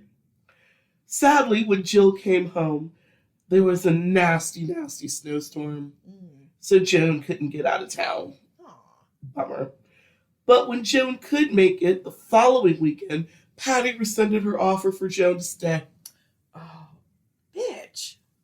No reason. Oh, no, there's a reason, and it's bitch. I mean, no, Patty did not, give a reason. She just didn't want to entertain. Because she's a bitch. She's a bitch. She's a weirdo. Sits on the right hand of God. she I don't even know what to do with a Patty Cahill. That is so petty. That's just a power move. That is a power move. That is a know your place. Oh, you weren't willing to go through a snowstorm for your grandchild? You can't have it now. It's just so weird. It is, yeah. She's twisted. That's a twisted thing to do. I know. It's like, not only are you separating her from her grandbaby, but her baby just had a baby. She wants to check on her. Do whatever Vile. girls' mothers do. In later interviews, Joan said she never really got to know the Cahills. The Russells were only invited into the Cahill home once. Oh my God. When Tim had his first communion. Oh my God. That's it. They're married just under a decade. Mm-hmm. Oh my God. Only once, first communion. Wow. Joan said that she got the impression that Patty didn't think the Russells were good enough for her. And while I can't prove it with science, I do sincerely believe that Patty's disapproval most likely stemmed from the Russells being an intra-faith family of lapsed Catholics and Yes. Baptists. Yeah. Yeah. And of course, that, Jill had been married before. And that is like, yeah. But I feel it's a firm number 2. Yeah. If you had raised your Jezebel better. Yeah. And she'd still be married to a real husband and leave her claws off my favorite. It's very, the whole divorce thing is number 2 to the wrong kind of the Catholic. Mounting horror that is this woman. Oh. Jill did her best to fit in with the Cahill family. She started throwing herself on the floor. No, she didn't. She started being nutty. They're nutty. God, so yeah. no. When she first got pregnant, she tried to fit in with them. She started going to church with them. Mm-hmm. She even consented to be a stay-at-home mom. And Jill told her mother, well, women in the Cahill family just stay home with the kids. Doesn't sound like she's being given a choice. Yeah. But I would hope she doesn't mind. And she's just willing to rock with it. Yeah. And entertain these people. Now, if you let Patty tell the story, having raised 6 boys meant she knew that there was everything to know about babies. Of course. The only thing she knows better than babies is Jesus. And yes, she's overbearing, but Jill did like having Patty so close, since she is a new mom. Yeah. And her mom is like 6 hours away. Yeah. So as fucked up as she is, Patty is something that passes for comfort. Oh my God. Yeah. I'm sure she was like helpful. Yes. I just can't imagine like just the crap coming out of her mouth as she's helping. Probably telling her that Tim's birth was hard on Jill's body because she's a sinner. Oh God. It's insufferable. I don't know that's what she said, but I feel it in the soul. I would not put it past her.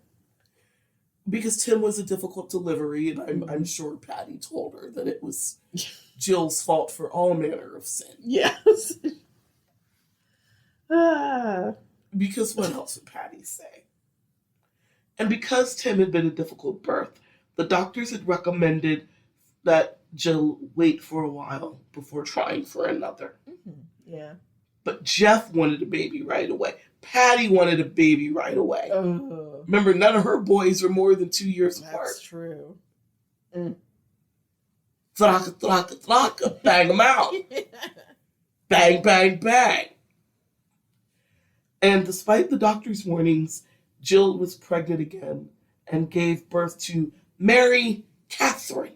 Oh my God. Cahill. Wow. In July of 1990. Mary Catherine. Patty forced that name on that child. She did. I'm not even in these people's house like that, but I feel it's so Catholic it borders on satire. Mary there's a reason why Mary Catherine Gallagher. Yeah, like it's such a like it's just ridiculously Catholic. Holy shit! Sadly, Mary was born 3 months premature. Ooh. And weighed just over 2 pounds. Oh, poor thing. While Jill was at the hospital pumping milk and bonding with her sick daughter, Jeff took Tim to his mother's house while he worked. Oh, God. Mary was discharged from the hospital in September of 1990. Mm-hmm. So almost 3 months. Mm-hmm. Wow. And was a spirited little girl from the moment she came home. Mm-hmm. So she's fine. Yay. While Jill was pregnant, she and Jeff had a friendly rivalry with Jeff's brother and one of the brothers, and with John Weasel. Yes. Jeff and Weasel and the respective wives had a bet. They were both pregnant at the same time. They were both expecting girls, and who would be the first to deliver the first granddaughter. Jill and Mary beat them by 3 weeks. Oh, They won. yay! Weasel said it wasn't fair. Oh, why? What? It's not fair. That is so weird. That is such a weird reaction. I don't know why he doesn't. He doesn't elaborate. It's just not fair. Right.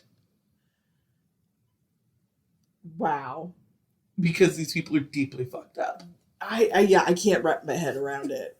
I feel like a fly against a glass window. And you've realized Bonk, that these bonk, books bonk. are written like sometimes 5 to 10 years after Yes. these incidents happen, which means they're going back in time and interviewing these people about these things, which means like a decade after the incident, he's still saying it's not fair. Oh my god. That That's Mary right. was bored Or that first. he's talked about it so much, other people are like, yeah, he didn't think it was very fair. Yeah. Yeah. Oh my god. Mary is an adult now. Wow. Like I said, it's like the fly against the window. It's transparent, but I can't get through. I'll never understand. Wow. Now that they had 2 kids at home, Jeff and Jill started to look to get out of their rental and buy a house. Yay, far away. Nope. They would ultimately find a charming little place just outside of Syracuse, about 15 miles. Oh. A little closer to the city. I was terrified they were going to end up like next door. Nope. What, they end up like a town and a half over? Yeah. It's going to take her like 10 minutes to get to them. Exactly. And they had bought a single-story farmhouse that dated back to 1890 Oh, cute. on a good-sized piece of land with a clear view of Schenectady Ballast 18 miles outside of Syracuse Lake. They got a lake named after 18 miles of Syracuse. Great. Perfect. Much like the Cahill home before it, this was a house that needed a lot of TLC. Mm-hmm. And while the house needed a lot of work, Jeff and Jill felt they were up to the challenge. At least 2 people give a shit about this house. Yeah. Unlike the Cahill, which like Right? 2 out of 7 are like, I know. let's do this. Yeah, that's sad. I blame Jim for not wanting to pay. Maybe he kept her out of his hair. Just showed up to put a baby in her and just or that was just like his passive aggressive way of making her suffer. It's like, you make my life a living hell. You can't convince me she didn't. Oh, I'm sure she did. So they're up to the challenge, and over the years, that house became their pride and joy. Oh, yay. It was the kind of place that oozed handcrafted, cozy charm. Yeah. But it was a tiny house. It was so small that you had to walk sideways downstairs. Oh, that is little. Itty, bitty, bitty. And when Jill would make the 3-hour drive to take her kids to see her parents at least once a month to make sure that they still had that connection with her family, and it's not crazy Cahill all the time. Oh, God. Inject some normalcy into their lives, for fuck's sake. It's hope for the children. Leave them with Howdy, Mark, and Tim. Oh, my God. Nipper. Weasel. Fucking memes, dude. Everyone thought Jeff was a great guy for the first 3 to 4 years of that marriage. Yeah. When Joan would call and Jill was out, Jeff would chat with his mother-in-law for 30, 40 minutes. Mm-hmm. Jeff never stood in the way of Jill getting together with her girls. He was more of a homebody anyway, so he was more than happy to just kick it with the kids and let her have that part of her life. Mm-hmm. The only issue the Cahills had in their home was with their neighbors, the Kings. Jill would tell friends that her neighbors were always doing weird stuff, like messing with their mutual utility lines. Oh. Trashing the fence line and weird shit. Huh. That is weird. Now, the Kings are outsiders, right? Mm-hmm. they're from New York City or something. Ah. So, because they're from outside of the community, Mm-hmm. it's easy for people to believe that these weirdos from out of town are doing something. Mm-hmm. Hashtag mini spoiler, Jeff orchestrates this feud. Oh my god. These people aren't doing anything to them. Jeff is doing things to them. Oh my god. And telling everybody it's the neighbors. That is so sick. We'll talk about it more later. Yes, we will. Because he's Patty's child. Right? That is like, ugh. Ugh. One of the things that Jill wanted to do to the house was revamp the garden. They've got a good plot of land, so Nice. want to landscape a bit. And with the help of a friend, Jill transformed herself into Mother Nature. Like she's just like a friend's mother showed her, some gardening this and that. Mm-hmm. She took to it like a fish to water. Nice. Go Snow White. And gardening is just another extension Mm-hmm. of her art. That's awesome. While Jeff had his own business, what he made, while they're about 5-6 years into the marriage, what Jeff made was barely enough to cover the family expenses. Uh-oh. So Jill decided to turn her gardening hobby with a business into a That's a business. good idea, especially With a for friend. gifted. Yeah. And she is incredibly gifted. Mm. This is going to cause problems. Oh no. Oh no. Of course it is. Jeff Cahill, success, other people. What could possibly go wrong?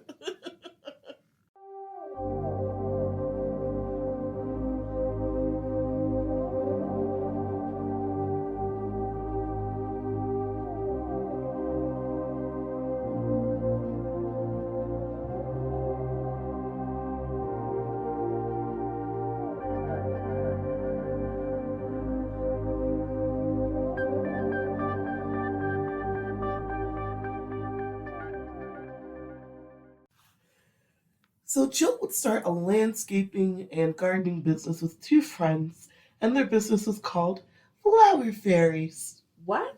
Flower Fairies. Oh my god. That is so twee. That is just a twee.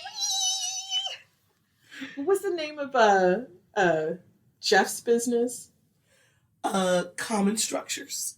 They're just such polar opposite. Common structure. It's so like it's boring, serviceable, good, just boilerplate name of business. And Flower Fairies is just so whimsical. I mean, isn't that them though? It is. Yeah, it totally makes sense. Within a few months of business, the new company got commissions from local business and homeowners, and the money started coming in. Nice.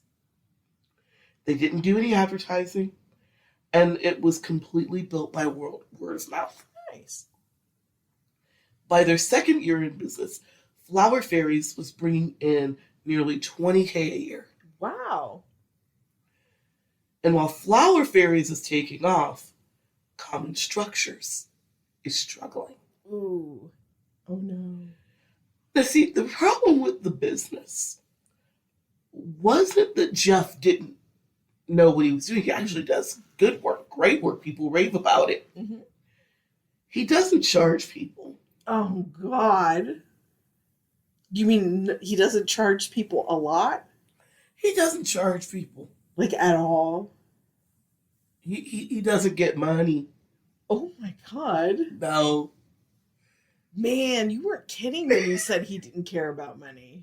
No, Does he have a trust fund? What's going on here? No. The Lord will provide? I guess that's probably what Patty told him. I don't know. That is so weird. He didn't charge. He didn't care about invoicing. Oh God. And then when he did finally decide to present somebody with a bill for payment, they would be like 6 months late. Like, he never sent bills. Oh my God. Invoices. And when he did give somebody a bill, most of the entries would say no charge. Oh my god. Well, because they were minor repairs that he didn't Yeah. think were worth effort. So he can't take money for anything low effort. He would like charge $40 or less an hour for home repairs. Mm-hmm. And wouldn't even collect $40. He would just tell people, That's yeah, insane. send the That's money. insanity. Send the money whenever. Isn't it? And whenever it ever comes. Because if you gonna just come over and fix my shit for free and not ask for money, I'll be goddamned if I send you $40 in 6 months. Now, do we know this from Jeff himself, or? Mm-hmm. I don't buy it. Honestly, no, that's insane. That is insane behavior to work for free. He just likes to fix things. I think it's tax evasion. I think he gets paid in cash under the table, and he just acts like... If there's money, you can't tell it by how they live. Mm. Everybody is sincere. They interviewed his customers. He would not take money. Good God. That is insane. That is like, yeah. So he comes to your house, right? Yeah. He fixes your faucet. Mm-hmm. He writes, fix leaky faucet. 2 minutes work. 5-cent filter. Mm-hmm. No charge. Your toilet was running. Mm-hmm. Jiggled the handle. Replaced toilet bulb. Mm-hmm. $2 bulb. Mm-hmm. 6 minutes work. No charge. That is dumb. Door squeaking. Yeah. Oil hinges. But that's insane. And so that would be the bill that he would present you with. Yeah. That is insane. Or he would just say, shame on these people. Maybe that's why Jill's business took off so much. They have to pay someone in this fucking family. He won't take it. Well, let's buy some flowers from Jilly. The flower fairies. They have babies. He never lets us pay him. I would just be racked with guilt or just highly suspicious. Like, do you just want access to my home? No charge. He's a creep. He is handyman for the love of the game, Jeannie. The love of the game. Which is fine if you have a trust fund, or if food fell from heaven, No. Clothes You don't on understand the trees. love of the handyman game. I don't. He is in it for Insanity. That is insanity. He is in it for the love of the game. He loves tinkering. Get paid for what you love. No, it's no effort for him to tinkle because he's doing it for the love. This is some weird martyrdom shit. Love of the game, Jeannie. Love of the game. No, I'm telling you, I think those people were decent, and that's why her business thrived. He did large projects that would take weeks, months, build a deck, something like that. Would he charge for it? And he wouldn't get paid because he would never write a contract or give an estimate for the work or send an invoice. Man, I bet their houses were just surrounded in blossoms. Landscaped to utopia. Because this is I would, Would you let someone do that? What would you say if you were I need to remodel my kitchen? And this guy comes in and just you keep trying to bring up hey, we never got an estimate. You're doing great work. The work's getting done. I see you bringing supplies. What do I owe you? Love of the game. What would you say if you'd be no. Wouldn't you get freaked out? Love of the game. I mean, no, I'd be freaked out for sure. That's weird. I don't know. Thank you. I don't know anybody that loves whatever their game is that much. That I they know don't... you're the objective storyteller, but you have to agree with me. That's fucking weird. But all I can say is he's handymaning but a love of the game. Yeah, we'll never know. Oh, I want to dig into that lizard brain and find the Once why he did a deck for a guy. Mm-hmm. Took him like a month. Mm-hmm. When he presented the invoice, the one of the few times he did, dude refused to pay it because she said Jeff didn't finish the deck on time. But there was no contract or no estimate saying how long the work would take. So Jeff couldn't even take him to small claims court. Like he was going to charge him anyway? He tried. He did? He gave that guy an invoice. And the guy said, I'm not paying it because you dumb. Right? Also, you don't charge anyone else, and I'll be damned if you charge me. You built 5 decks over there for nothing. Exactly, and I already bought your wife's flowers. In advance, bitch. Yeah, I already paid for this deck. Yeah. You're not charging me twice. He tried to present an invoice. Wow. And the dude refused to pay it because he said the work was late and because there was no contractor estimate. Jeff couldn't prove if it was late or not. That is so weird. That is so weird. He couldn't collect. I don't know if it's weirder, the fact that he doesn't charge or the fact that he one day just did. But probably after being nagged by Jill. As his business declined, so did Jeff. That is so weird. He works for free and his business is in decline. I know, right? Maybe if he collects some money. I mean, after a while, people are just taking advantage of you. Yes. They just can't stand to do it anymore if they're decent. I was like, it's never going to happen. Anyway, we've got all the work. He makes me uneasy, John. I don't want him in the house anymore. He won't take money. It's so weird. It's so weird. It's like it's like some Faustian bargain. Why am I getting all this handiwork for free? Love of the game, Jeannie. Love of the game. Which game? Handymanin'. This is a trickster god. That's the only thing I got is that he just loves being a handyman so much. Yeah. Friends began to notice that Jeff was starting to look stressed out. Mm. He was no longer taking care of himself. Mm. He's no longer the fit, happy guy that he used to be. And the financial troubles are putting a strain on their marriage. Yeah. Because Jeff will not collect money.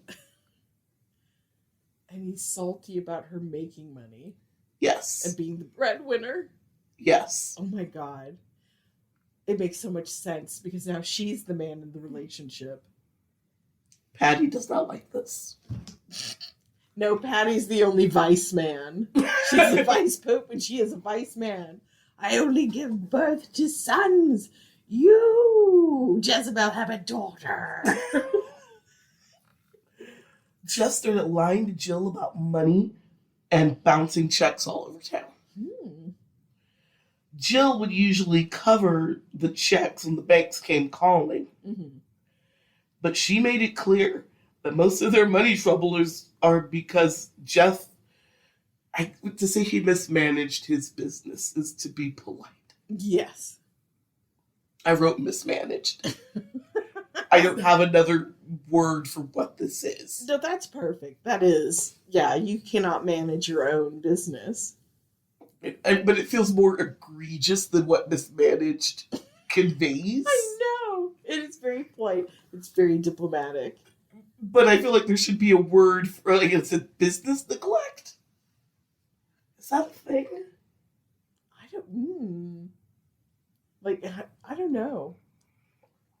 There should be. Fiscal neglect? I know. It feels like some sort of dereliction of duty. It's a derelict something. He's a derelict manager. Neglected. It's something. Yeah. But I feel like mismanagement doesn't quite get how weird that is. Yes. And over time, Jeff lost interest in working altogether. Oh my God. Quit seeing clients.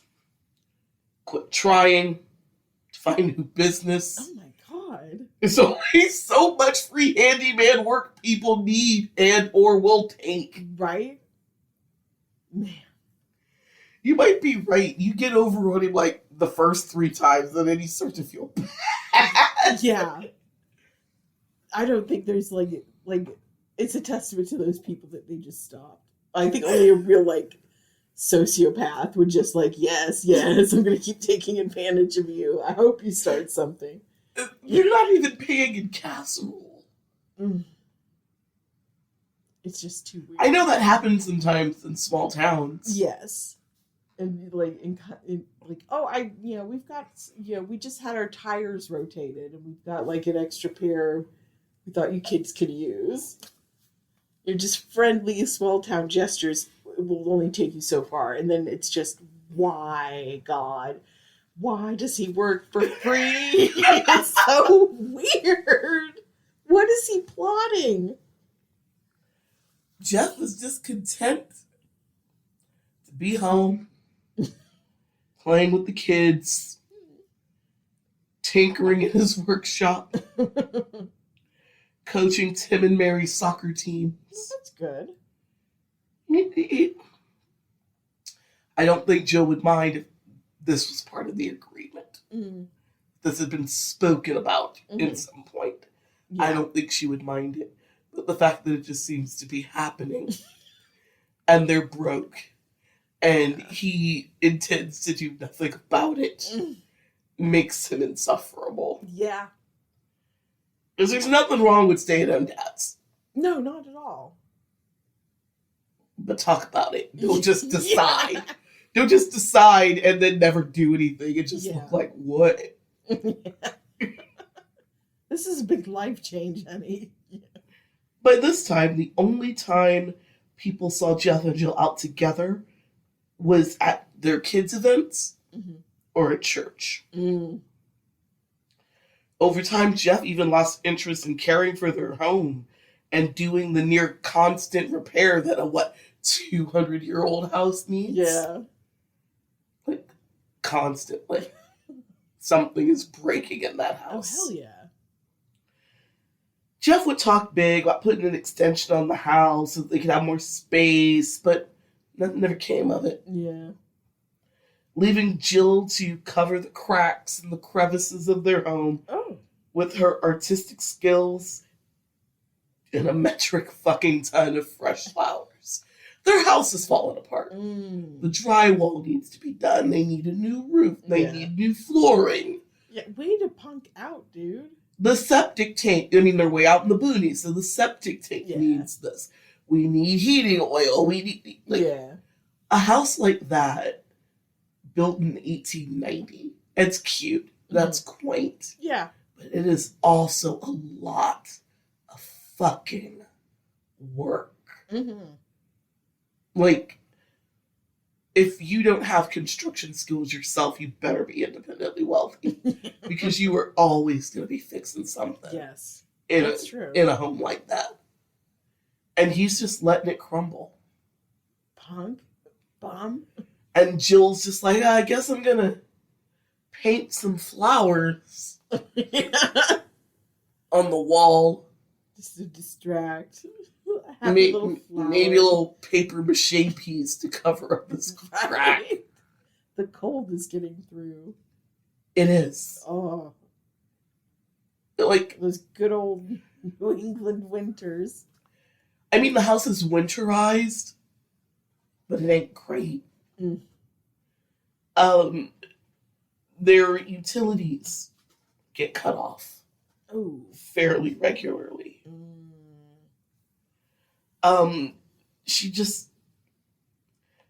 Jill is begging for Jeff to get a proper 9-to-5 with benefits if he wasn't going to commit to running his business properly. Good ultimatum. He said no. I don't like the idea of working for other people. What?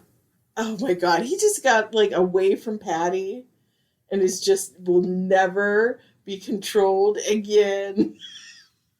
He's the Patty. I am the Patty. He will be the Patty of his own life. Exactly. Now is the Patty of your discontent. Man. I don't know. It's like, I keep thinking of the movie Hereditary. I love to hate that movie. Right? But it feels like that. It feels like that family. Well, there will be no witches, unfortunately. Oh, could you imagine? No. My money's on the witch v. Patty. Oh, yeah. Oh, but I would hate to put the poor witch through that. Just Patty shouting Bible verses at you. In her sensible shoes and a lined woolen skirt. I know. I've been waiting all my life for this. No, Patty wouldn't wear a lined wool skirt. That'd be too comfortable. Oh my God. I don't think Patty likes comfort. I know. Do you think she has like one of those weird like Opus Dei belts? God like only knows. From a Dan Brown movie. God only knows. She flogs herself all day. You know what? She's the type. She might. She is the type. By the summer of 1995, Debbie was starting to notice that her little sister Jill was not as happy as she used to be. Aww. Jill would often tell friends that Jeff was like having a third kid. Ooh. And she had to tell him what to do for everything to get anything done around the house. Oh, God. Jill's the only one bringing money into the home. And when she had to buy plants to supply her business, Jeff would complain that she's spending money on more plants. It's called stock, you moron. Shut the fuck up. Something that you would know about if you weren't so busy mismanaging your business. Right? You're going to demand money, but not demand. Maybe he doesn't know what money is. He knows what money is. For? He used to be a Oh, stockbroker. that's right. He knows damn good well what money Maybe is. it's just like numbers in the abstract. He don't give a shit about it. Oh my God. And it seems that the more money Jill made, the less support she got from Jeff when she tried to expand her business and try to solve their money problems. Dear God, somebody has to try to solve something around here. Someone needs to be financially responsible. Well, it sure isn't Jeff. Yeah, this is so weird. By 1996, Flower Fairies was doing so well that Jill and her business partner Michelle were able to buy a local nursery when it went up for sale. Oh, wow, that's awesome. One of Michelle's husband was willing to finance the nursery for them. Jill and Michelle were going to pay it. Obviously, it's their business. Mm-hmm. But Michelle's husband has the credit power. So he's like co-signing. Yeah. Mm-hmm. Jeff shot that down. Oh. He called jealous bitch. He called Michelle's husband and said it wouldn't be a good investment because Jill wouldn't have the hard work ethic needed to follow through. You lazy bitch. Lazy lying bitch. Yeah. This is Patty's son. And I probably said that because she said, if this deal goes through, I'm going to start making enough money. I'm going to fucking leave your ass because I'm tired. I'm so tired. Tired. That might be why he sabotaged her deal. Yeah. Ugh. It probably was. Yeah. But I don't blame her. I would have said it too. Right. This has been boiling deep inside me for a year. And it's funny. I don't think at this point she was ready to leave. I think she's just trying to shock the system into doing something. I know, because it sounds like he's just had a complete personality transplant. Because the man you were describing, Bruce, sir, was going for it. I know, sir, pay attention to me. But this guy seems it's like Jekyll and Hyde. Yeah. the guy that she met was sweet, but vibrant, Yeah. social, artistic, Yeah. ambitious, Into her. creative. Yeah. And now there's this loaf. Yeah, who hates her? You have to hate someone to sabotage him like that. To snatch a dream away. She's good at that. And to bring money into your house. Money. You need money. Yeah. And it's like, it's no one's fault but his. It's Jill's fault because she's supposed to be a stay-at-home mom. I know, like, dude, it's weird. It's like he revolted against Patty by like shacking up with a girl and like sex out of wedlock, impregnation out of wedlock. And now his penance, he must become the Patty. And like he hated the stockbroking job so much, it's like he's just like renouncing money. He just can't. I rebuke you, capitalism, in Jesus' name. I rebuke the stock market in the name of our Lord, our Father, and the Holy Spirit. Amen. It's just like, man, Freud is like, let me at him, let me at him, let me at him. Tell me about your mother. If only I have not died of the cocaine and lung cancer.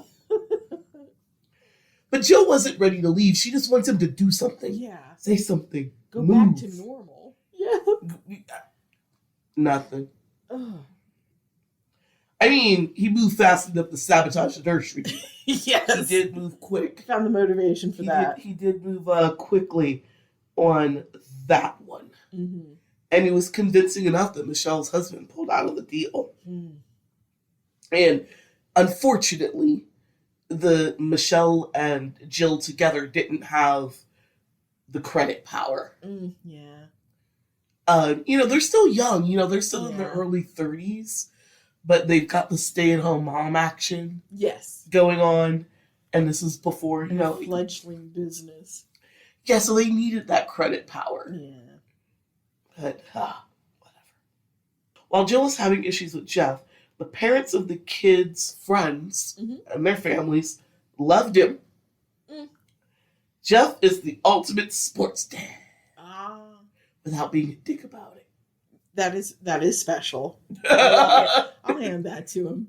I mean, he's weird, but he's not like cursing out children. Yeah, not one of them. Because they missed a pop fly or something. Like, he's a good sports dad. But he's sports good dad. Job, kids. Have fun, kids. Yeah, picks up the balls. Get your orange. Coaches the team. Yeah. Helps get the snacks. Mm-hmm.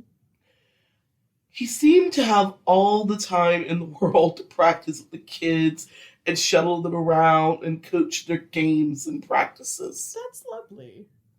Because he ain't got no job. I know, but, like, it's so weird. It's like, dude, you should be happy. You should have let your wife succeed and be the stay-at-home dad who goes out into the community and will help, like, his neighbors for free. And he's the sports dad. And, yeah. He should be, but no.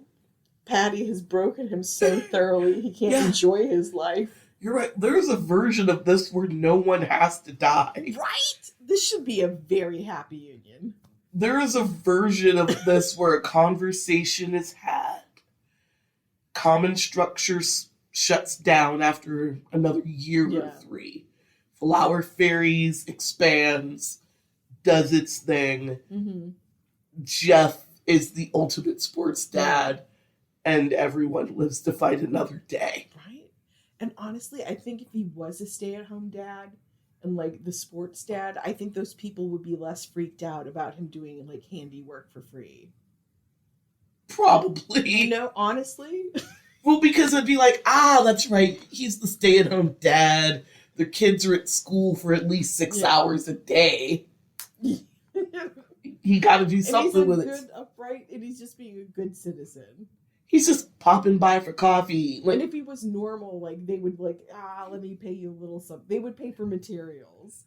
Like, if he was only a normal person. And he could stop in with the old people for coffee. Yeah. And while they're having their coffee clutch, he fixes whatever's in the house. Let me help you with that leak. I noticed your toilet was leaking. Stuff like that. The roving coffee circle that old people there is have. a universe where it didn't have to be like this. Patty, it's your fault. It is, actually. Now, some of the parents wondered if what made Jeff such a great coach is that he was on the same mental level of all the 9-year-olds that he's dealing with. Oh my God, that's a read. Yeah. Wow. Just a big kid. Yep. That's where he wants to be. 9 years old is his happy place, and he'd like to stay there. I'm wondering what the trauma was that happened at 10. What 9. This is the sweet spot. Yeah. And I'm going to stay here with these 2 children as long as I humanly can. 9. Now, Jill wanted a pool in the backyard for the kids. Her business partner, Michelle, offered to give Jill the money to build the pool, and then she could just repay Michelle out of Jill's part of the proceeds. Mm-hmm. Take a little bit less of a paycheck every week. Yeah. Until Michelle's paid back, which I think is sweet and also goes to show that, God damn it, Michelle's husband should have never listened. I know. He'll let Michelle lend the money for the pool. Yeah. But Jeff called him and they had a man-to-man. Fucking Jeff. So, it's so cute. Jill's dad, Fred, came down to help with the build. Nice. It was one of those above ground actions. Jeff did not lift a finger. Bum. Such a bum. Leaving Jill and Fred to do most of the work to build this fucking pool. When Jeff found the energy to rebuild the deck of the Cahill home, Papa Fred realized that Jeff stole the wood. Oh, oh my God. What? Yeah. Jeff just went to the lumber company, loaded his truck, and drove off. Weird. It's so weird and petty. Just took wood. Weird. When it was time to put the finishing touches on the pool, Jeff had taken the kids up to Cape Cod for the annual summer visit to the Cahill family cabin. Mm-hmm. And he would go up there and do repairs on the cottage because, they can never just pay somebody and fix it wholesale. They gotta one dent at a time. One dent at a time. Jesus. One dent at a time. Dear Lord. Because Patty and Jeff have been working on this cottage since Jeff was a child. It will never be done. Neither will their house. They cannot finish a construction project. Money pit. Jill managed to get the pool done before Jeff and the kids came home. It's a surprise. Mm-hmm. Cute. And when Jeff saw the finished pool, he acted like an asshole. You don't say. Jill was like, come see. He wanted nothing to do with it. Oh my God. No. I don't want to look at your pool. Damn it. No pool. Nah. What a brat. Patty said, I don't have to see your stupid pool. Oh my God. I don't doubt it too. Patty said so. We do what Patty says. Not the boss of me. Make me look at your stupid pool. Oh my God. Fred walked away from his daughter's home thinking she was married to a mama's boy and a man baby. Yes. Man baby. That is man baby behavior. Fred Russell called this man a mama's boy man baby. in the 90s. He was ahead of his time. I'm like, I don't even think Fred knows what a reed is, but I think that, but he knows how to do it. He does. He's got a facility for it. Mama's boy, man, baby. I mean, time to lie. I mean, no lies detected here. But it's just funny. Dead to rights. It's like so accurate. Yeah. And Fred wasn't entirely off base. When Jill had a family party for Mary's birthday, the Cahills and the Russells gathered to watch Jill help Mary cut the cake. It's very cute. Mm-hmm. Yeah. Patty just started preaching. Oh, God. Standing at the end of the table. We're cutting cake. Right? For a toddler. She can't have that toddler be the center of attention. The preaching got so loud and so intense. Jill's mom, Joan, had to just leave the room. She's like, I don't. Is there a demon in the cake? What the fuck? Like, are there demons? Is it a spell? Is she casting a spell? Like, should I throw holy water on the cake? Is there a demon in the right. cake? Right? Is the cake the body of Christ? Like, what is happening? Transubstantiation of a cake. She's just preaching at it, and I don't know if it's good or bad. It's weird. It's just like, what? Am I eating it because it's the body of Christ, or is it filled with Satan? I don't know. It's like maybe she started to say like a meal blessing, bless us, so Lord, and then it just turned into like rebuking the devil. I can call it, girl. It's insane. Jill had tried to be a good sport about the church thing. Mm-hmm. Mm-hmm. She tried. But we're approaching 10 years of marriage. Yeah.